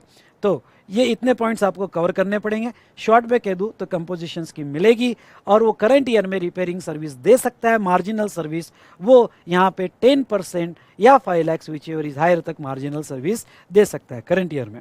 दूसरा question, Messrs. Siddharth and Sons, registered in Delhi, own a restaurant, Tasty Foods, with a turnover of 112 lakhs in a preceding financial year. In view of growing customer demand, it also start intrastate trading of beverages in Delhi. देखो, पहली बात तो यहाँ पे मैं ये कह दूँ, तो ये रेस्टोरेंट कर रहा है, तो रेस्टोरेंट के लिए आपको 10(1) में ही मिल जाएगा। तो रेस्टोरेंट के लिए आप 10(1) में, ध्यान से सुनिएगा, रेस्टोरेंट में 10(1) में आपको कंपोजिशन स्कीम, अगर प्रीसीडिंग फाइनेंशियल ईयर का टर्नओवर आपका 1.5 करोड़ के नीचे है तो आपको कंपोजिशन स्कीम मिल जाएगी। उसका टर्नओवर 112 लाख है, मतलब उसको कंपोजिशन स्कीम मिल जाएगी। और करंट ईयर में वो रेस्टोरेंट के साथ ब्यूरेज भी दे सकता है, ट्रेडिंग तो वो कर ही सकता है, 10(1) में ट्रेडिंग के लिए तो कोई दिक्कत ही नहीं है, तो वो ट्रेडिंग भी कर सकता है। ओके, यहाँ पे पर उसका एग्रीगेट टर्नओवर करंट ईयर में ट्रेडिंग का मिला के 1.5 CR क्रॉस नहीं होना चाहिए। पर ख्याल रहे, रेस्टोरेंट के लिए उसको अलग से कंपोजिशन टैक्स देना पड़ेगा, वो है 5%, और ट्रेडिंग का अलग से देना पड़ेगा, वो है 1%। हाँ, तो दोनों का टर्नओवर अलग अलग रखना पड़ेगा, और 5 या 1% ओके, वो दोनों पे अलग अलग पे करना पड़ेगा। अब वो जो ट्रेडिंग कर रहा है, वो ट्रेडिंग टैक्सेबल सप्लाई का 1% उसको देना पड़ेगा, और यहाँ पे टर्नओवर इन स्टेट का 5% उसको देना पड़ेगा। अगर ये बात आपको मेरी समझ में आ रही होगी, आपने कंपोजिशन चैप्टर सही ढंग से पढ़ा होगा, तो डेफिनेटली आपको समझ में आएगी। उसके बाद में C, Sitaram associate registered in Sikkim, is Sikkim में बेटा ध्यान से देखना, engage in running a food chain veg kitchen in the state. It has a turnover of 73 lakhs in preceding financial year. In current financial year, it decided to shut down the food chain owing to huge losses being incurred in the said business. Instead, it will start providing entrusted architect service. देखो, पहली बात तो वो सिक्किम में है, अगर वो सिक्किम में है मतलब स्पेशल कैटेगरी ऑफ स्टेट है, 75 लाख का लिमिट लग जाता है। अगर 75 लाख का लिमिट लग जाता है तो ये सिचुएशन में बेटा, क्योंकि 3 ही स्पेशल कैटेगरी ऑफ स्टेट जो है वो 1.5 करोड़ की लिमिट में आते हैं, बता कौन से, तो यहाँ पे जम्मू एंड कश्मीर, आसाम एंड हिमाचल प्रदेश, वो 1.5 करोड़ की लिमिट में आते हैं, लेकिन सिक्किम 75 लाख की लिमिट में आता है। तो 75 लाख के नीचे है और रेस्टोरेंट चला रहा था, तो वो 10(1) लग जाएगा। 10(1) में 75 लाख के नीचे है तो उसको कोई प्रॉब्लम नहीं, कंपोजिशन करंट ईयर में मिल जाएगी। पर करंट ईयर में उसने बिजनेस ही क्लोज कर दिया और वो सिर्फ सर्विस दे रहा है, आर्किटेक्ट सर्विस, तो फिर वो 10(1) के लिए एलिजिबल नहीं है, क्योंकि 10(1) में आप एक्सक्लूसिव सर्विस नहीं दे सकते हो। हाँ, मार्जिनल सर्विस दे सकते हो पर एक्सक्लूसिव सर्विस नहीं दे सकते हो। यानी रेस्टोरेंट के साथ वो आर्किटेक्ट सर्विस देता तो मार्जिनल में 10% या 5 लाख तक वो सर्विस दे सकता था, लेकिन रेस्टोरेंट कंप्लीटली उसने क्लोज कर दिया है तो अब 10(1) उसको अप्लीकेबल नहीं होगा और 10(1) में 1.5 करोड़ तक का लिमिट उसको नहीं मिलेगा। ओके, क्योंकि वो एक्सक्लूसिव सप्लाई ऑफ सर्विस मिल रहा है। तो चलो 10(1) में हम एलिजिबल नहीं हुए तो हम 10(2)A में देखेंगे। 10(2)A में ओके क्या लिखा हुआ है 10-2A में लिखा है कि पिछले साल जो है आपका 50 लाख के ऊपर नहीं होना चाहिए। अब 10-2A में सबको मिलती है, जो 10-1 में एलिजिबल नहीं हुआ वो 10-2A में एलिजिबल कर सकता है। तो ये 10-2A में जा सकता है क्योंकि करंट ईयर में आर्किटेक्ट सर्विस दे रहा है, एक्सक्लूसिवली सर्विस दे रहा है। पर 10-2A की कंडीशन क्या है? 10-2A की कंडीशन ये है कि प्रीवियस ईयर में 50 लाख से ऊपर एग्रीगेट टर्नओवर क्रॉस नहीं होना चाहिए। बंदे ने 50 लाख क्रॉस कर दिया है, 73 लाख है उसका, तो 10-2A में भी इसको बेनिफिट नहीं मिलेगा। ये मैंने आपको एक्सप्लेन कर दिया है। आंसर सही ढंग से पढ़ना, पॉइंट्स फिक्स करना और लिख के जरूर देखना। ओके तो इसके ऊपर एक आधा क्वेश्चन आ सकता है। Last, Dipti Services registered in Uttarakhand is exclusively providing hair styling services. It has a turnover of 34 lakhs in preceding financial year. Will तो अब ये पहली बात तो Deepti service limited exclusively supply of services में हेयर स्टाइलिंग सर्विसेज, तो पहले आप जरूर लिखिएगा 10-1 यहाँ अप्लीकेबल नहीं होगा। क्यों? क्योंकि एक्सक्लूसिव सप्लाई ऑफ सर्विसेज है। 10-2A के हिसाब से जो 10-1 में एलिजिबल नहीं हुआ वो 10-2A में एलिजिबल हो सकता है अगर उसका aggregate turnover presiding financial year में 50 लाख से कम है। बंदे का टर्नओवर 50 लाख से कम है, और क्यों ना ये स्पेशल कैटेगरी ऑफ स्टेट में हो, लेकिन अगर आप 10-2A में हो, सुनो, अगर आप 10-2A में हो तो स्पेशल कैटेगरी ऑफ स्टेट में होने के बाद भी 50 लाख की लिमिट मिलती है। क्यों? क्योंकि 10-2A में 50 लाख की लिमिट सभी स्टेट्स के लिए, फिर आप नॉर्मल स्टेट हो या स्पेशल कैटेगरी ऑफ स्टेट हो। तो यहाँ 50 लाख से नीचे है तो आपको कंपोजिशन स्कीम मिल जाएगी ओके सर्विस प्रोवाइड करने के लिए। Will your answer different if Dipti Service Limited also start supplying beauty product along with providing hair styling services? अब देखो 10-2A में अगर आप कंपोजिशन ले भी ले रहे हो और आपका टर्नओवर 50 लाख से नीचे है तो कोई प्रॉब्लम नहीं, आप सर्विस के साथ साथ ट्रेडिंग भी कर सकते हो। 10-2A में कहीं नहीं कहा है कि आप गुड सप्लाई नहीं कर सकते हो, ओनली सर्विसेज सप्लाई कर सकते हो, ऐसा कहीं नहीं कहा है। 10-2A में आप 10-1 में एलिजिबल नहीं हो तो वो किसी को भी मिलती है, एक्सक्लूसिवली सर्विस प्रोवाइडर को मिलती है, या सर्विस प्रोवाइडर प्लस ट्रेडर को मिलती है, सर्विस प्रोवाइडर प्लस मैन्युफैक्चरर को मिलती है। तो वो सर्विस सबको मिलती है प्रोवाइडेड दैट कि आपने इंटरस्टेट आउटवर्ड सप्लाई नहीं करना चाहिए और अदर कंडीशंस आपने फुलफिल करनी चाहिए। तो आप गुड्स भी बेच रहे होगे तो भी आपको 10-2A की स्कीम 10-2A की स्कीम 50 लाख की आपको मिलेगी। तो ये हमने डिस्कशन कर लिया बेटा। क्वेश्चन नंबर 16 आंसर आप पढ़िएगा, शॉर्ट में उसको करिएगा ओके, और एक बार लिख के देखिएगा। तो यहाँ हमारा क्वेश्चन नंबर 16 खत्म होता है। वेल बेटा 16 का सेकंड प्रॉब्लम हो सकता है कि आपके पीडीएफ में ये प्रिंट नहीं हुआ हो क्योंकि मैंने अभी इसको अपडेट करवाया है। हमारे ग्राफिक्स टीम ने इसका आंसर तो ले लिया था, क्वेश्चन उन्होंने यहाँ पे टाइप नहीं किया था, तो अभी अपडेट करवाया है। तो कोई यहाँ पे ये कॉम्प्लिकेटेड प्रॉब्लम नहीं है, बहुत सिंपल प्रॉब्लम है। तो आइदर आप रिवाइज पीडीएफ डाउनलोड कर लेना या इतना पेज आपने प्रिंट कर लेना। अगर प्रिंट नहीं करना है तो आरटीपी में का इतना क्वेश्चंस आपने देख लेना या फिर स्क्रीन पे देख लेना बेटा। एक्सट्रीमली सॉरी, आपको थोड़ी इनकन्वीनियंसी हुई, आपने डाउनलोड कर लिया होगा। हाँ, जिन्होंने अभी डाउनलोड करेंगे ये लेक्चर के बाद तो उनको ये मिल जाएगा, पर जिन्होंने पहले डाउनलोड किया होगा उसमें ये क्वेश्चन शायद जो है प्रिंट नहीं हुआ है। तो बेटा आप इनफ मैच्योर्ड हो, देख लेना, ठीक है। तो सेक्शन 16 में सेकंड क्वेश्चन जो है, Varun and Arun associate started a partnership firm of architect in Bhopal on 1/4/2020। The firm provides architecture service, ठीक है, भोपाल में मध्य प्रदेश में है और आर्किटेक्चर सर्विस है ओके। और फर्स्ट ईयर है 1/4/2020, ठीक है, पहला ही साल है। उनका टर्न ओवर दिया है अप्रैल टू जून क्वार्टर का 20 lakh, July to September 30 lakh और October to December 20 lakh. The firm has obtained the registration under section 22 of CGST act 2017 and pays the tax under composition scheme. मतलब क्या, सेक्शन 22 का उन्होंने पूरा थ्रेशोल्ड यूज किया है और यहाँ पे जो है उन्होंने कंपोजिशन स्कीम भी ली है जो सर्विस प्रोवाइडर को सेक्शन 10(2)A में अवेलेबल है। Determine the tax liability of Varun and Arun associate for the quarter April to June, July to September, October to December. Note the rate of architectural service is 9%। देखो, अगर उन्होंने 22 के अंदर threshold लिया है तो पहले 20 लाख तक टैक्स लाइबिलिटी नहीं लाएगी, उसके बाद में कंपोजिशन स्कीम ली। पुरानी एक प्रोविजन थी जहाँ कन्फ्यूजन था, और कन्फ्यूजन ये था कि जो फर्स्ट आपको टैक्सेबल 50 लाख निकालना है उसमें ये कन्फ्यूजन था बेटा, 2 मिनट, कि 20 लाख थ्रेशोल्ड का वो छोड़ के आपको एक्स्ट्रा 50 लाख का बेनिफिट मिलेगा। आई रिपीट, 20 लाख छोड़ के एक्स्ट्रा 50 लाख का बेनिफिट मिलेगा। ये कंफ्यूजन था, मतलब टोटल 70 लाख तक आपको थ्रेशोल्ड और कंपोजिशन लेवी मिला के बेनिफिट मिलेगा।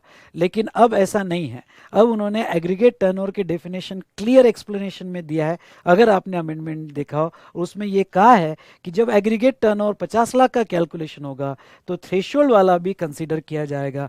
मतलब आपका 20, ये 20 प्लस ये 30, यहाँ 50 आपका खत्म हो जाता है, यहाँ आपकी कंपोजिशन लेवी यहाँ विड्रॉ हो जाएगी।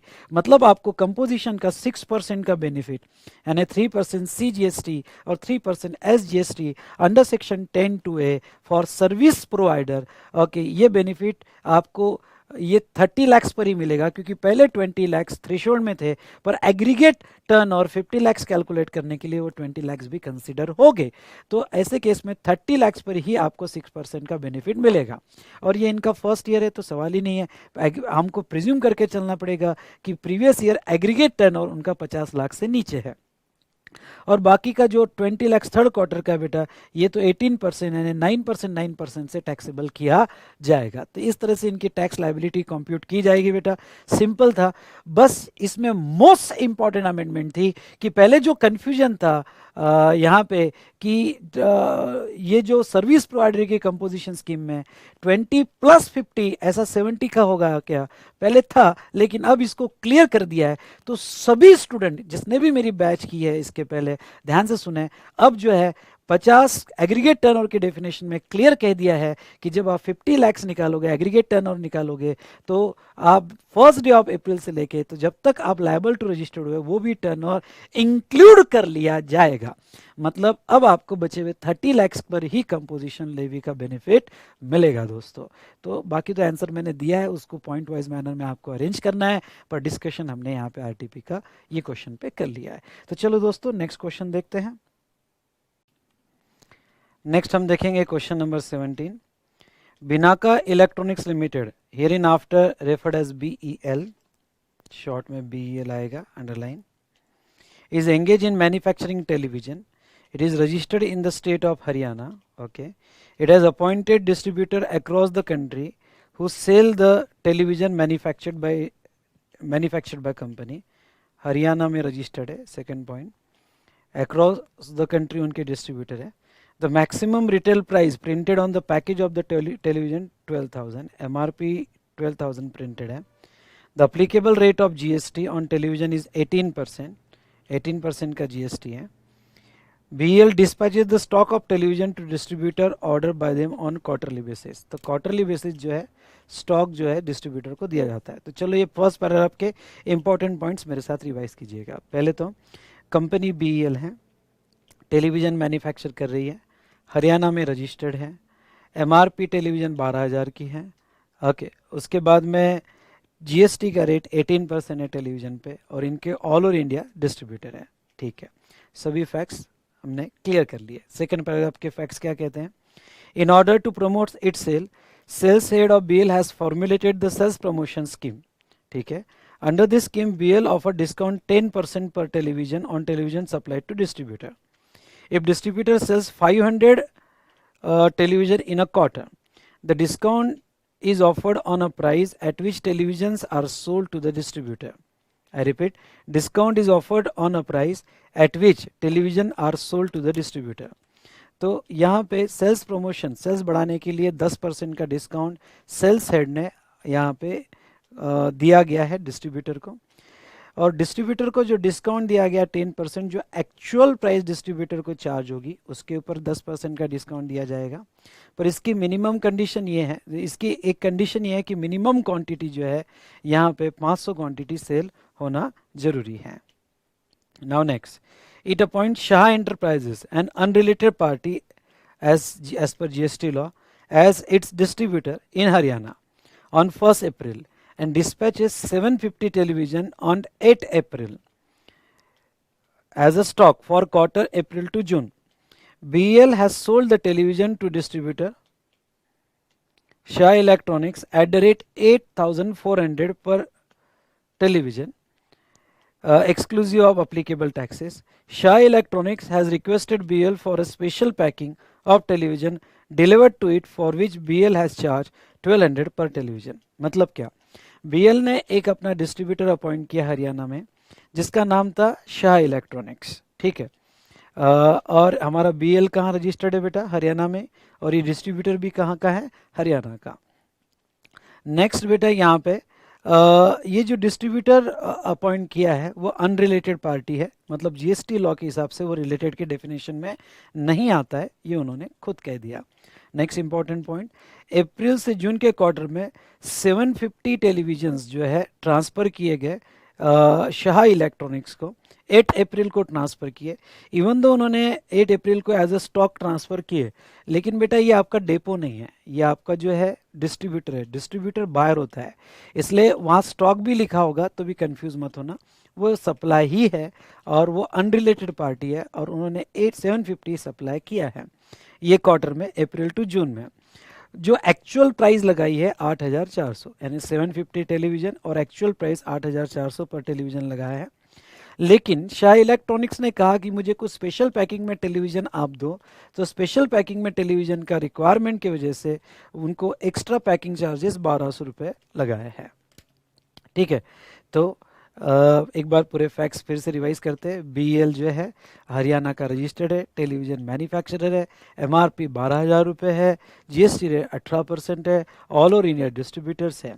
सेकंड पैराग्राफ में उन्होंने सेल्स प्रमोशन के लिए 10% डिस्काउंट दिया है, लेकिन मिनिमम क्वांटिटी 500 सेल होनी चाहिए, तो ये डिस्काउंट दिया जाएगा 10% का, और 10% का एक्चुअल डिस्काउंट दिया जाएगा, सॉरी 10% एक्चुअल प्राइस पे डिस्काउंट दिया जाएगा।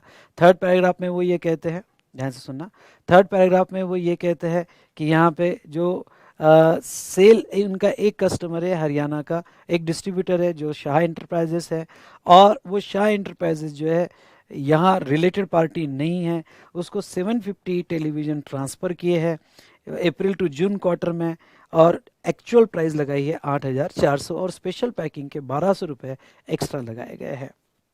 Next, Shah electronics places a purchase order 1000 television with BL for the quarter July to September. हाँ, उसने परचेस ऑर्डर जो है 1000 जुलाई टू सितंबर में दिया।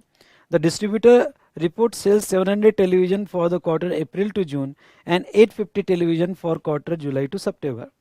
The discount policy offered by BL as explained above is also available to Shah Electronics as per distributorship agreement। ठीक है, एक diagram निकाल लेते हैं। ओके, हमारी कंपनी है BL और शाह इलेक्ट्रॉनिक्स है हमारा डिस्ट्रीब्यूटर, डिस्ट्रीब्यूटर यानी बायर बेटा। इसको 2 क्वार्टर, कौन सा, अप्रैल टू जून और जुलाई to September. April to June में उसको स्टॉक दिया 750 टेलीविज़न का, और जुलाई टू अक्टूबर में स्टॉक दिया 1000 टेलीविज़न का। एक्चुअल सेल किया डिस्ट्रीब्यूटर ने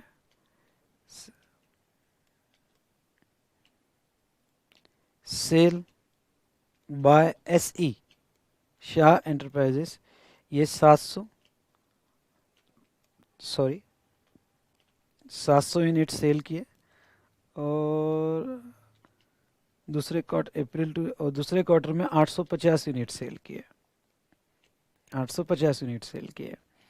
उसके बाद में यहाँ पे while Shah electronics reverse the input tax credit availed for quarter July to September, it has failed to reverse the input tax rate available for quarter April to June. While Shah Electronics reversed the ITC for July to September but fails to reverse the ITC April to June.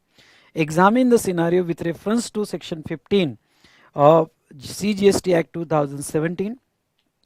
Compute the taxable value of television supplied by BEL Electronics during the quarter April to June and July to September, assuming that rate of tax applicable on the television is 18%. ठीक है, हमको 2 quarter का valuation करना है। पहली बात तो अप्रैल to June में, और डिस्काउंट बेटा 10% है। पहली बात तो ये डिस्काउंट, आपसे कुछ सवाल पूछना चाहोगा फिर आगे बढ़ना चाहोगा। ये डिस्काउंट अक्रॉस द टेबल दिया गया है या सेल्स प्रमोशन स्कीम में इतनी क्वांटिटी बेचने के बाद, इतनी मतलब 500 क्वांटिटी बेचने के बाद ये डिस्काउंट है, और ये डिस्काउंट रेट्रोस्पेक्टिवली है, मतलब पहले रिमोल होगा, रिमोल के बाद अगर आप क्वांटिटी बेचोगे तो उसके बेस पे आपको डिस्काउंट दिया जाएगा। तो पहला मेरा क्वेश्चन आपसे होगा वैल्यूएशन करते वक्त, और प्राइस क्या चार्ज किया बेटा, 8400 चार्ज किया है ना, हाँ प्राइस है 8400, 8400 और एमआरपी है, एमआरपी है 12000। ठीक है, तो मेरा पहला क्वेश्चन आपको, डिस्काउंट सेक्शन 15(3), क्या ये केस स्टडी पढ़ने के बाद ऐसा आपको लगता है कि डिस्काउंट इमीडिएट दिया गया या डिस्काउंट ये रिमूवल के बाद दिया गया, डिपेंड्स कि सामने वाले ने सेल्स का क्या रिपोर्टिंग किया है। तो ये गिवन फैक्ट्स में ये क्लियरली कहा है कि रिपोर्टिंग 700 और 850 सेल्स का हुआ है, मतलब 500 क्वांटिटी के ऊपर सेल्स हुई है, तो नो डाउट डिस्काउंट इनको मिलेगा। पर आगे बढ़ने के पहले मैं आपको ये पूछना चाहूँगा कि डिस्काउंट बिफोर और ऑन द सप्लाई है या आफ्टर सप्लाई है। तो अगर आप ध्यान से पढ़ोगे तो डिस्काउंट जो है आफ्टर सप्लाई है। अगर डिस्काउंट आफ्टर सप्लाई है तो फिर डिस्काउंट का डिडक्शन मिलता है, पर उसके लिए आपको कुछ कंडीशंस फुलफिल करनी पड़ती है। क्या? तो वो डिस्काउंट जो है वो अग्रीड होना चाहिए, तो वो अग्रीड था, नो डाउट सप्लाई के वक्त वो एग्रीमेंट में था। दूसरा, उसका आईटी वो सेपरेटली शोन होना चाहिए, ठीक है सेपरेटली शोन होगा। और थर्ड कंडीशन ये है कि रिसिपिएंट ने उसका आईटीसी रिवर्स करना चाहिए। ओके, यानी जो डिस्काउंट से रिलेटेड आईटीसी है वो रिवर्स करना चाहिए। अब उन्होंने जो फैक्ट्स दिए उसके हिसाब से अप्रैल टू जून में no reversal is made. Okay, April to June में उन्होंने कोई रिवर्सल नहीं किया आईटीसी का, आईटीसी का कोई रिवर्सल नहीं किया। और यहाँ पे जुलाई टू सितंबर आईटीसी का रिवर्सल किया है। तो अगर यहाँ अगर हम ध्यान दें तो अप्रैल टू जून में अगर उन्होंने आईटीसी का कोई रिवर्सल नहीं किया तो डिस्काउंट का डिडक्शन नहीं मिलेगा, क्योंकि पोस्ट रिमूवल डिस्काउंट का डिडक्शन तभी मिलता है अगर आईटीसी का रिवर्सल किया हो। पर यहाँ डिस्काउंट का डिडक्शन मिल जाएगा, तो हमें इसका प्रॉपर वैल्यूएशन करना पड़ेगा। चलो, हम पहली बात तो डिस्काउंट पे क्लियर हो चुके हैं। दूसरी, मैं आपसे ये पूछना चाहता हूँ कि जब हम बीईएल का वैल्यूएशन कर रहे हैं तो जो स्टॉक सप्लाई किया उस पे होगा या जो एक्चुअल सेल एसई ने किया उसके बेस पे होगा? आपसे सवाल है, 2 मिनट सोच के बताओ कि उन्होंने सप्लाई 750 और 1000 किया है और एक्चुअल सेल 700 और 850 हुआ है। तो सवाल आपसे ये है कि जो एसई आगे सेल करेगा उसके बेस पे बीएल का वैल्यूएशन होगा या फिर जो एक्चुअल स्टॉक ट्रांसफर किया गया उसके बेस पे होगा? तो बेटा यहाँ स्टूडेंट्स की मिस्टेक हो सकती है, जो एक्चुअल स्टॉक ट्रांसफर सप्लाई किया उसके बेस पे होगा, ना कि एसई आगे कितना बेचता है, उससे हमें कोई लेना देना नहीं है। वो डिस्ट्रीब्यूटर है, वो बायर है, even though stock word use किया है पर ये सप्लाई है। और वैल्यूएशन 750 के हिसाब से किया जाएगा और 1000 के हिसाब से क्वार्टर का वैल्यूएशन किया जाएगा। यहाँ स्टूडेंट मिस्टेक कर सकता है और आपके मार्क्स कट सकते हैं। उसके बाद में अब दो प्राइस दी है, एमआरपी दी है और एक्चुअल प्राइस दी है। तो मैं आपको एक बहुत क्लियर वे में एक बात समझा देता हूँ, जीएसटी में एमआरपी बेस्ड वैल्यूएशन नहीं है। आई रिपीट, जीएसटी में एमआरपी बेस्ड वैल्यूएशन नहीं है, वैल्यूएशन ट्रांजैक्शन वैल्यू है, that is price actually paid और पेएबल। तो यहाँ पे प्राइस एक्चुअली पेड और पेएबल फॉर सप्लाई 8400, 8400 इसके बेस पर ही वैल्यूएशन होगा और सेक्शन 15(1) में ही होगा, provided that buyer and seller are not related. तो उन्होंने खुद ही कहा है कि वो रिलेटेड नहीं है, तो दोनों क्वार्टर में वैल्यूएशन 8400 के बेसिस पे ही किया जाएगा। अब लास्ट सवाल, जो पैकिंग चार्जेस एक्स्ट्रा लगाने को कहा है, क्योंकि शाह एंटरप्राइजेस ने यहाँ पे एक स्पेशल पैकिंग मांगी है, तो क्या वो पैकिंग चार्जेस भी ऐड किए जाएंगे दोस्तों? हाँ, ऐड किए जाएंगे। तो ये सब पॉइंट्स आपको लिखने हैं, सिर्फ डिस्कस नहीं करने हैं। तो एग्जाम में कैसे लिखना चाहिए, आरटीपी का आंसर देखना, उसको समराइज वे में पॉइंट वाइज मैनर में लिखने की कोशिश करना। वैल्यूएशन तो बहुत सिंपल है बेटा, 750 into 8400 plus packing charges. Okay, तो per unit packing charges add हो जाएंगे, वैल्यूएशन खत्म। डिस्काउंट का डिडक्शन नहीं मिलेगा, लेकिन यहाँ पे डिस्काउंट का डिडक्शन मिलेगा, मतलब यहाँ पे 1000 into 8400 value plus packing charges भी ऐड हो गए और 10% का डिस्काउंट का डिडक्शन मिलेगा क्योंकि रिवर्सल होगा। लेकिन जो भी मैंने यहाँ एक्सप्लेन किया वो आपको पॉइंट्स वाइज मैनर में प्रॉपरली नोट्स देके लिखना है। तो बेटा चलिए, उसके आंसर अगर आप देखोगे तो आंसर में सबसे पहले तो उन्होंने यहाँ सेक्शन 15(3)(a) डिस्काउंट से रिलेटेड जो है उन्होंने कमेंट दी है। अब ये थोड़ी बड़ी कमेंट है, पर मैं आपको चाहूँगा कि इसको समराइज वे में करो, और समराइज वे में इसको सॉल्व कमेंट को समराइज कर दो। ज़्यादा से ज़्यादा 3 से 4 लाइन में समराइज होनी चाहिए, और उसके बेस पे आपका आंसर यहाँ फिक्स होना चाहिए।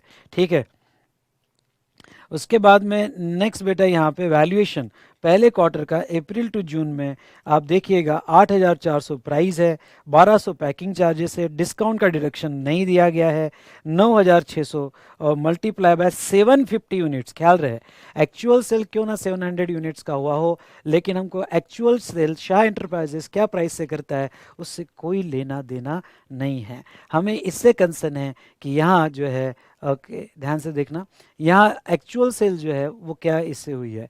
तो एक्चुअल सप्लाई जो है 750 का सप्लाई बील ने शाह इंटरप्राइजेस को किया है, वो सप्लाई के बेस पे वैल्यूएशन होगा, ना कि शाह इंटरप्राइजेस ने आगे क्या एक्चुअल अमाउंट पे सेल किया है और कितनी क्वांटिटी सेल की, उससे हमारा लेना देना नहीं है।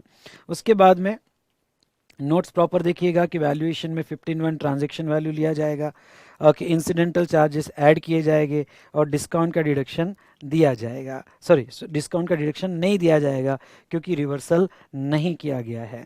और दूसरे क्वार्टर में डिस्काउंट का डिडक्शन दिया है बेटा, और तुम्हारे बेस प्राइस का 10% डिस्काउंट का डिडक्शन उन्होंने दिया है, तो इसके बेसिस पे उसको वैल्यूएशन यहाँ पे किया गया है। प्रॉब्लम बहुत सिंपल है, इंपॉर्टेंट है कि आप नोट्स कैसे लिखते हो और नोट्स में सेक्शन का रेफरेंस कैसे देते हो, वो बहुत ज़रूरी है, उसके बेस पे आपके मार्क्स ये प्रॉब्लम में रखे जा सकते हैं। चलो दोस्तों, तो यहाँ हमने ये क्वेश्चन नंबर 17 खत्म किया। अब नेक्स्ट क्वेश्चन देख लेते हैं, क्वेश्चन नंबर 18। यहाँ देखिए, answer the following questions. 1. Shubhashini Limited agreed to provide consultancy services to Madhu Enterprises in the month of May. Consultancy services, Shubhashini Limited in the month of May, for which he received an advance of 1 lakh on 20th April from Madhu Enterprises. Subsequently, in the month of May, before supply of service, said service contract has to be cancelled owing to some inadvertent circumstances.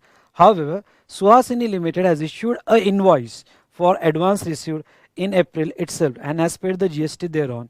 You, as a tax consultant of Suhasini Limited, please advise whether it can claim refund of tax paid or it is required to adjust its tax liability in its return. तो अब यहाँ पे ये जो है हमने नवंबर 20 की amendments में रिफंड चैप्टर के एंड में शायद, ओके हाँ वही चैप्टर में हमने कुछ इंपॉर्टेंट क्लैरिफिकेशंस देखे थे और मैंने बहुत अच्छे से पढ़ाए थे आपको। वो क्लैरिफिकेशन ये है कि अगर आपको एडवांस मिल जाता है सर्विस का तो नो डाउट, अगर सर्विस का एडवांस मिलता आता है तो टीओएस तो तभी आता है और आपको जीएसटी देना पड़ता है। गुड्स के एडवांस पे टीओएस देने की ज़रूरत नहीं है।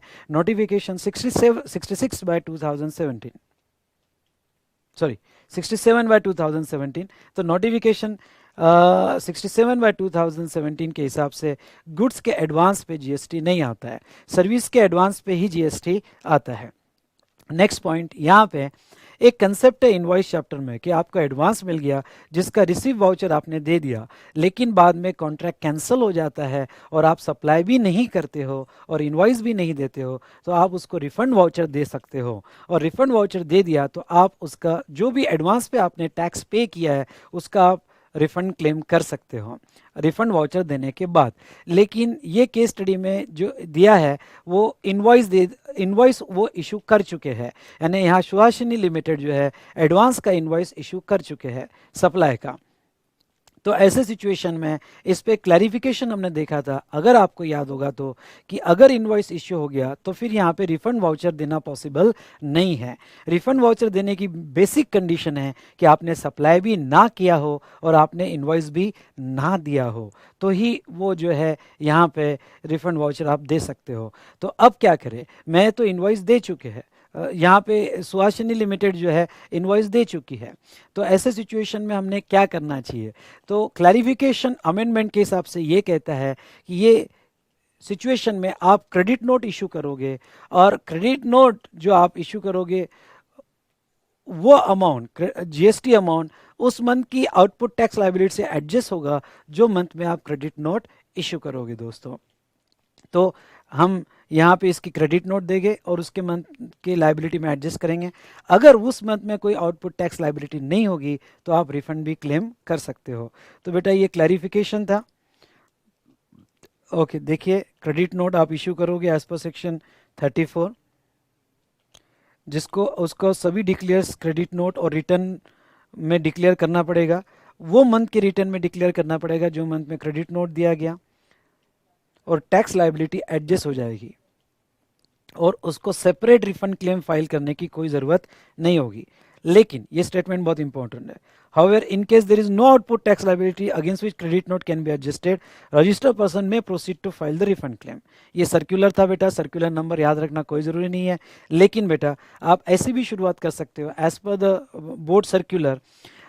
एक स्टार्ट भी वैसा कर सकते हो कि बोर्ड सर्कुलर के हिसाब से if advance received and invoice also issued against that advance, in that situation credit note to be issued and amount of tax liability get adjusted in the month in which credit note is issued. तो ये सब points आपके cover होने चाहिए। और ये last वाला point जो है कि अगर उस मंथ में कोई लाइबिलिटी नहीं होगी तो आप रिफंड भी क्लेम कर सकते हो, लेकिन पहले आपको ये लिखना पड़ेगा कि आप रिफंड क्लेम नहीं करोगे, क्रेडिट नोट के एडजस्टमेंट ही क्लेम करोगे, और उसके बाद में आपको ये लिख सकते हो कि आप रिफंड भी क्लेम कर सकते हो अगर उस मंथ में या आपकी कोई आउटपुट टैक्स लाइबिलिटी नहीं होगी। तो ये भी क्वेश्चन बेटा अमेंडमेंट पर है, अच्छा क्वेश्चन है, एग्जाम में आने के पूरे चांसेस है। उसके बाद में second, Narmada enterprises a registered person पे CGST and SGST on the transaction considered by it to be an intrastate supply. However, subsequently said transaction is held to be an interstate supply. Examine recourse available with Narmada Enterprises. कोई problem नहीं, उन्होंने अगर CGST और SGST पे कर दिया है और सब्सिक्वेंटली वो ट्रांजेक्शन IGST का है, तो ऐसे केस में सेक्शन 77(1) और 19(2) क्या कहता है?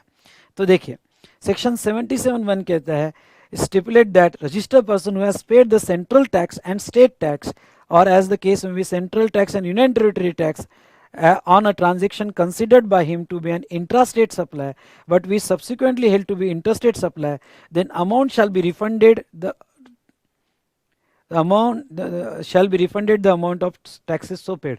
मतलब आपको CGST और HGST का रिफंड तो मिल ही जाएगा। और सेक्शन 19(2) याद रहे तो अच्छी बात है। 19(2) के हिसाब से IGST provide that registered person who has paid central tax and state tax और union territory tax as the case में be on a transaction considered by him intrastate supply but we subsequently held to be interstate supply shall not required to pay interest, okay, shall not require to pay interest on the amount integrated tax payable. Thus, in given case, Narmada Enterprises shall refunded the amount of taxes so paid, and it shall not require to pay interest on amount of IGST payable by it on the transaction wrongly considered by it intrastate transaction. Simple word में CGST और SGST का उनको refund मिल जाएगा, IGST उन्हें पे करना पड़ेगा, लेकिन जब वो IGST पे करेंगे यानी जब भी उनको पता लगेगा कि ये गलत हो गया, गलत पेमेंट हो गया और IGST पे करेंगे तो उसके ऊपर जो है इंटरेस्ट नहीं लगेगा। इतने पॉइंट्स आपके कवर होने चाहिए। तो ये था बेटा यहाँ पे question number 18। Well so now next हम देखेंगे क्वेश्चन नंबर 19। ये कस्टम से रिलेटेड है बेटा और बहुत ही सिंपल प्रॉब्लम है, कस्टम से रिलेटेड है। अब बेटा मैं डिस्क्रिप्शन कॉलम में अगर आप देखोगे तो डिस्क्रिप्शन कॉलम में मैं आपको एक लिंक दे रहा हूँ, ठीक है। तो ये लिंक जो है रिवीजन है, क्योंकि बहुत से स्टूडेंट्स को कस्टम्स के प्रॉब्लम सॉल्व करते वक्त ये समझ में नहीं आता है कि 10(2) के एडजस्टमेंट्स हमने कब करना चाहिए अगर एक्स फैक्ट्री प्राइस दिया हो, FOB दिया हो और CIF दिया हो। तो 1 घंटे का या 45 मिनट्स का मैंने एक बहुत अच्छा रिवीजन लिया हुआ है, तो आप ये लिंक ज़रूर देखिएगा। तो मैं यहाँ डिस्क्रिप्शन कॉलम में वो लिंक दे रहा हूँ, custom revision bytes lecture number 12 है मेरे ख्याल से, ओके मुझे याद नहीं आ रहा है ये, ठीक है।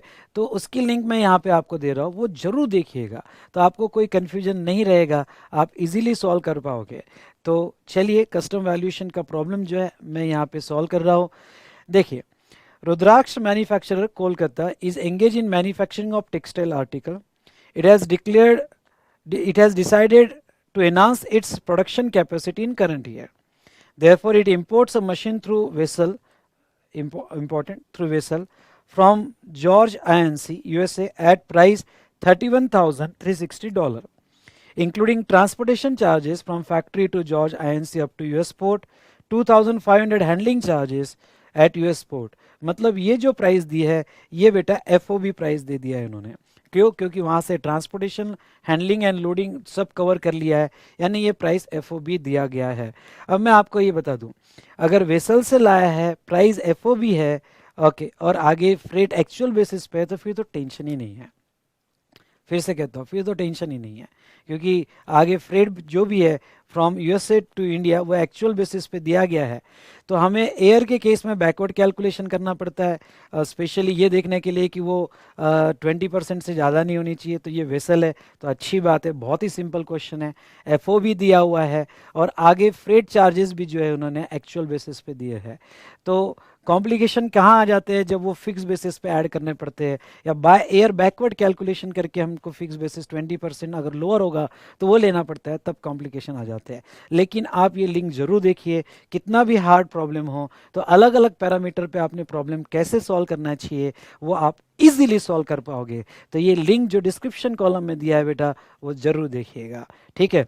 तो यहाँ पे देखिए एफओबी प्राइस दिया है, charges for design and engineering work undertaken for the machine in US, ठीक है।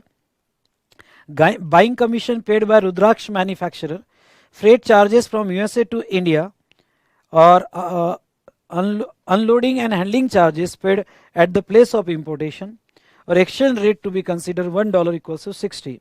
Actual insurance charges not ascertainable, तो 1.125% of adjusted FOB. Be careful, 1.125% of adjusted FOB आपको लेना पड़ेगा।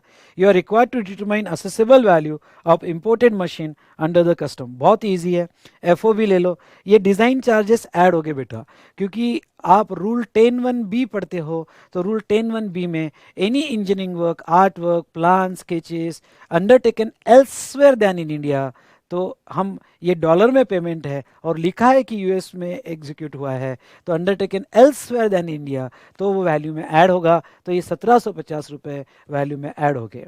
उसके बाद में बाइंग कमीशन ऐड नहीं होगा, फ्रेट चार्जेस आपके ऐड हो गए। ओके, फ्रेट चार्जेस जो यूएस से इंडिया तक के वो ऐड हो गए, और अनलोडिंग एंड हैंडलिंग चार्जेस जो इंडिया में पे किए, तो इंडिया के लोडिंग और अनलोडिंग चार्जेस ऐड नहीं होते हैं। तो आपको 1750 ऐड करने के बाद एडजस्टेड एफओबी आएगा, उसमें आपको ये फ्रेट चार्जेस ऐड करने पड़ेंगे एक्चुअल बेसिस पे, फिर 1.125% ऑफ एडजस्टेड एफओबी का आपको ऐड करना पड़ेगा। तो ख्याल रहे, इंश्योरेंस जो आप ऐड करोगे 1.125%, ये आपके एडजस्टेड एफओबी का होगा। आपके एडजस्टेड एफओबी समझ लो रुपीज में ये जो आ रहा है 31,650 प्लस आपको डिज़ाइन का ऐड करना पड़ेगा 1750 इंटू 1.125%, तो ये 375.75। लेकिन हमारे फॉर्मेट में मैं ये ऐड करने के बाद यहाँ लिखता हूँ एडजस्टेड एफओबी। एडजस्टेड एफओबी अगर आपको याद होगा तो, और फिर उसमें फ्रेट और इंश्योरेंस हम ऐड करते हैं और सीआई वैल्यू आता है। और यहाँ बाइंग कमीशन बेटा ऐड नहीं होगा, क्योंकि रूल 10(1)(a) के हिसाब से जहाँ प्रॉब्लम में स्पेसिफिकली बाइंग कमीशन लिखा हो तो आपको वो बाइंग कमीशन ऐड नहीं करना है। I repeat, buying commission add नहीं करना है बेटा। तो वहाँ बाइंग कमीशन आपका ऐड नहीं होगा। नोट्स दिया है, नोट्स आप रीड कर सकते हो बेटा, बाकी तो बहुत ही सिंपल प्रॉब्लम था। अब क्वेश्चन नंबर 20 ले लेते हैं, लास्ट क्वेश्चन। फिर से कहता हूँ, प्रॉब्लम सॉल्विंग में, कस्टम प्रॉब्लम सॉल्विंग में किसी को अगर प्रॉब्लम होगा तो डिस्क्रिप्शन कॉलम में एक लिंक दी है, पूरा रिवीजन किया है, वो ज़रूर देख लेना और प्रॉब्लम आप फिर सॉल्व कर सकते हो। वैसे ये प्रॉब्लम तो बहुत ही सिंपल पूछा गया है। हाँ, मैंने आपको पढ़ाते वक्त कहा था एक्स फैक्ट्री दिया हो तो आपका अप्रोच अलग होना चाहिए, एफ भी दिया हो तो आपका अप्रोच अलग होना चाहिए। और ख्याल रहे, ये एक्स फैक्ट्री हो, एफ हो या सी हो, वॉट एवर इट में भी, आपका ध्यान तब ज़्यादा होना चाहिए जब फिक्स बेसिस पे ट्रांसपोर्टेशन ऐड करना हो 20%, तो आप वो जब 20% ले रहे हो तो वो सब इंक्लूडिंग लेना चाहिए या नहीं लेना चाहिए, इसके ऊपर हमने बहुत डिटेल में डिस्कशन किया था। अगर आपको फिर से रिवाइज करना है तो नीचे लिंक दिया है, आप अच्छे से उसको देख सकते हो। ठीक है, last question, with reference to the drawback on re export of duty paid imported goods under section 74 of the customs act, answer in brief the following question. What is the time limit of re-exportation of goods as such? तो section 74 री exportation as such तो आपको drawback मिलता है, और as such किया तो 98% आपको ड्रॉबैक मिलता है, लेकिन आपने 2 साल में री एक्सपोर्ट कर देना चाहिए, पर ये टाइम लिमिट सीबीआईसी एक्सटेंड कर सकती है। What is the rate of duty drawback if goods are exported without use, तो आपको याद होगा तो 98% का रेट है। और if duty drawback allowed on re export of wearing apparels without use, ख्याल रहे वेयरिंग एपरल्स रिस्ट्रिक्शन में है, आफ्टर यूज वेयरिंग एपरल्स होगा, टीचर्स होगा, तो उसका ड्रॉबैक नहीं मिलता है। पर यहाँ विदाउट यूज का है बेटा, विदाउट यूज का है तो आपको ड्रॉबैक मिल जाएगा।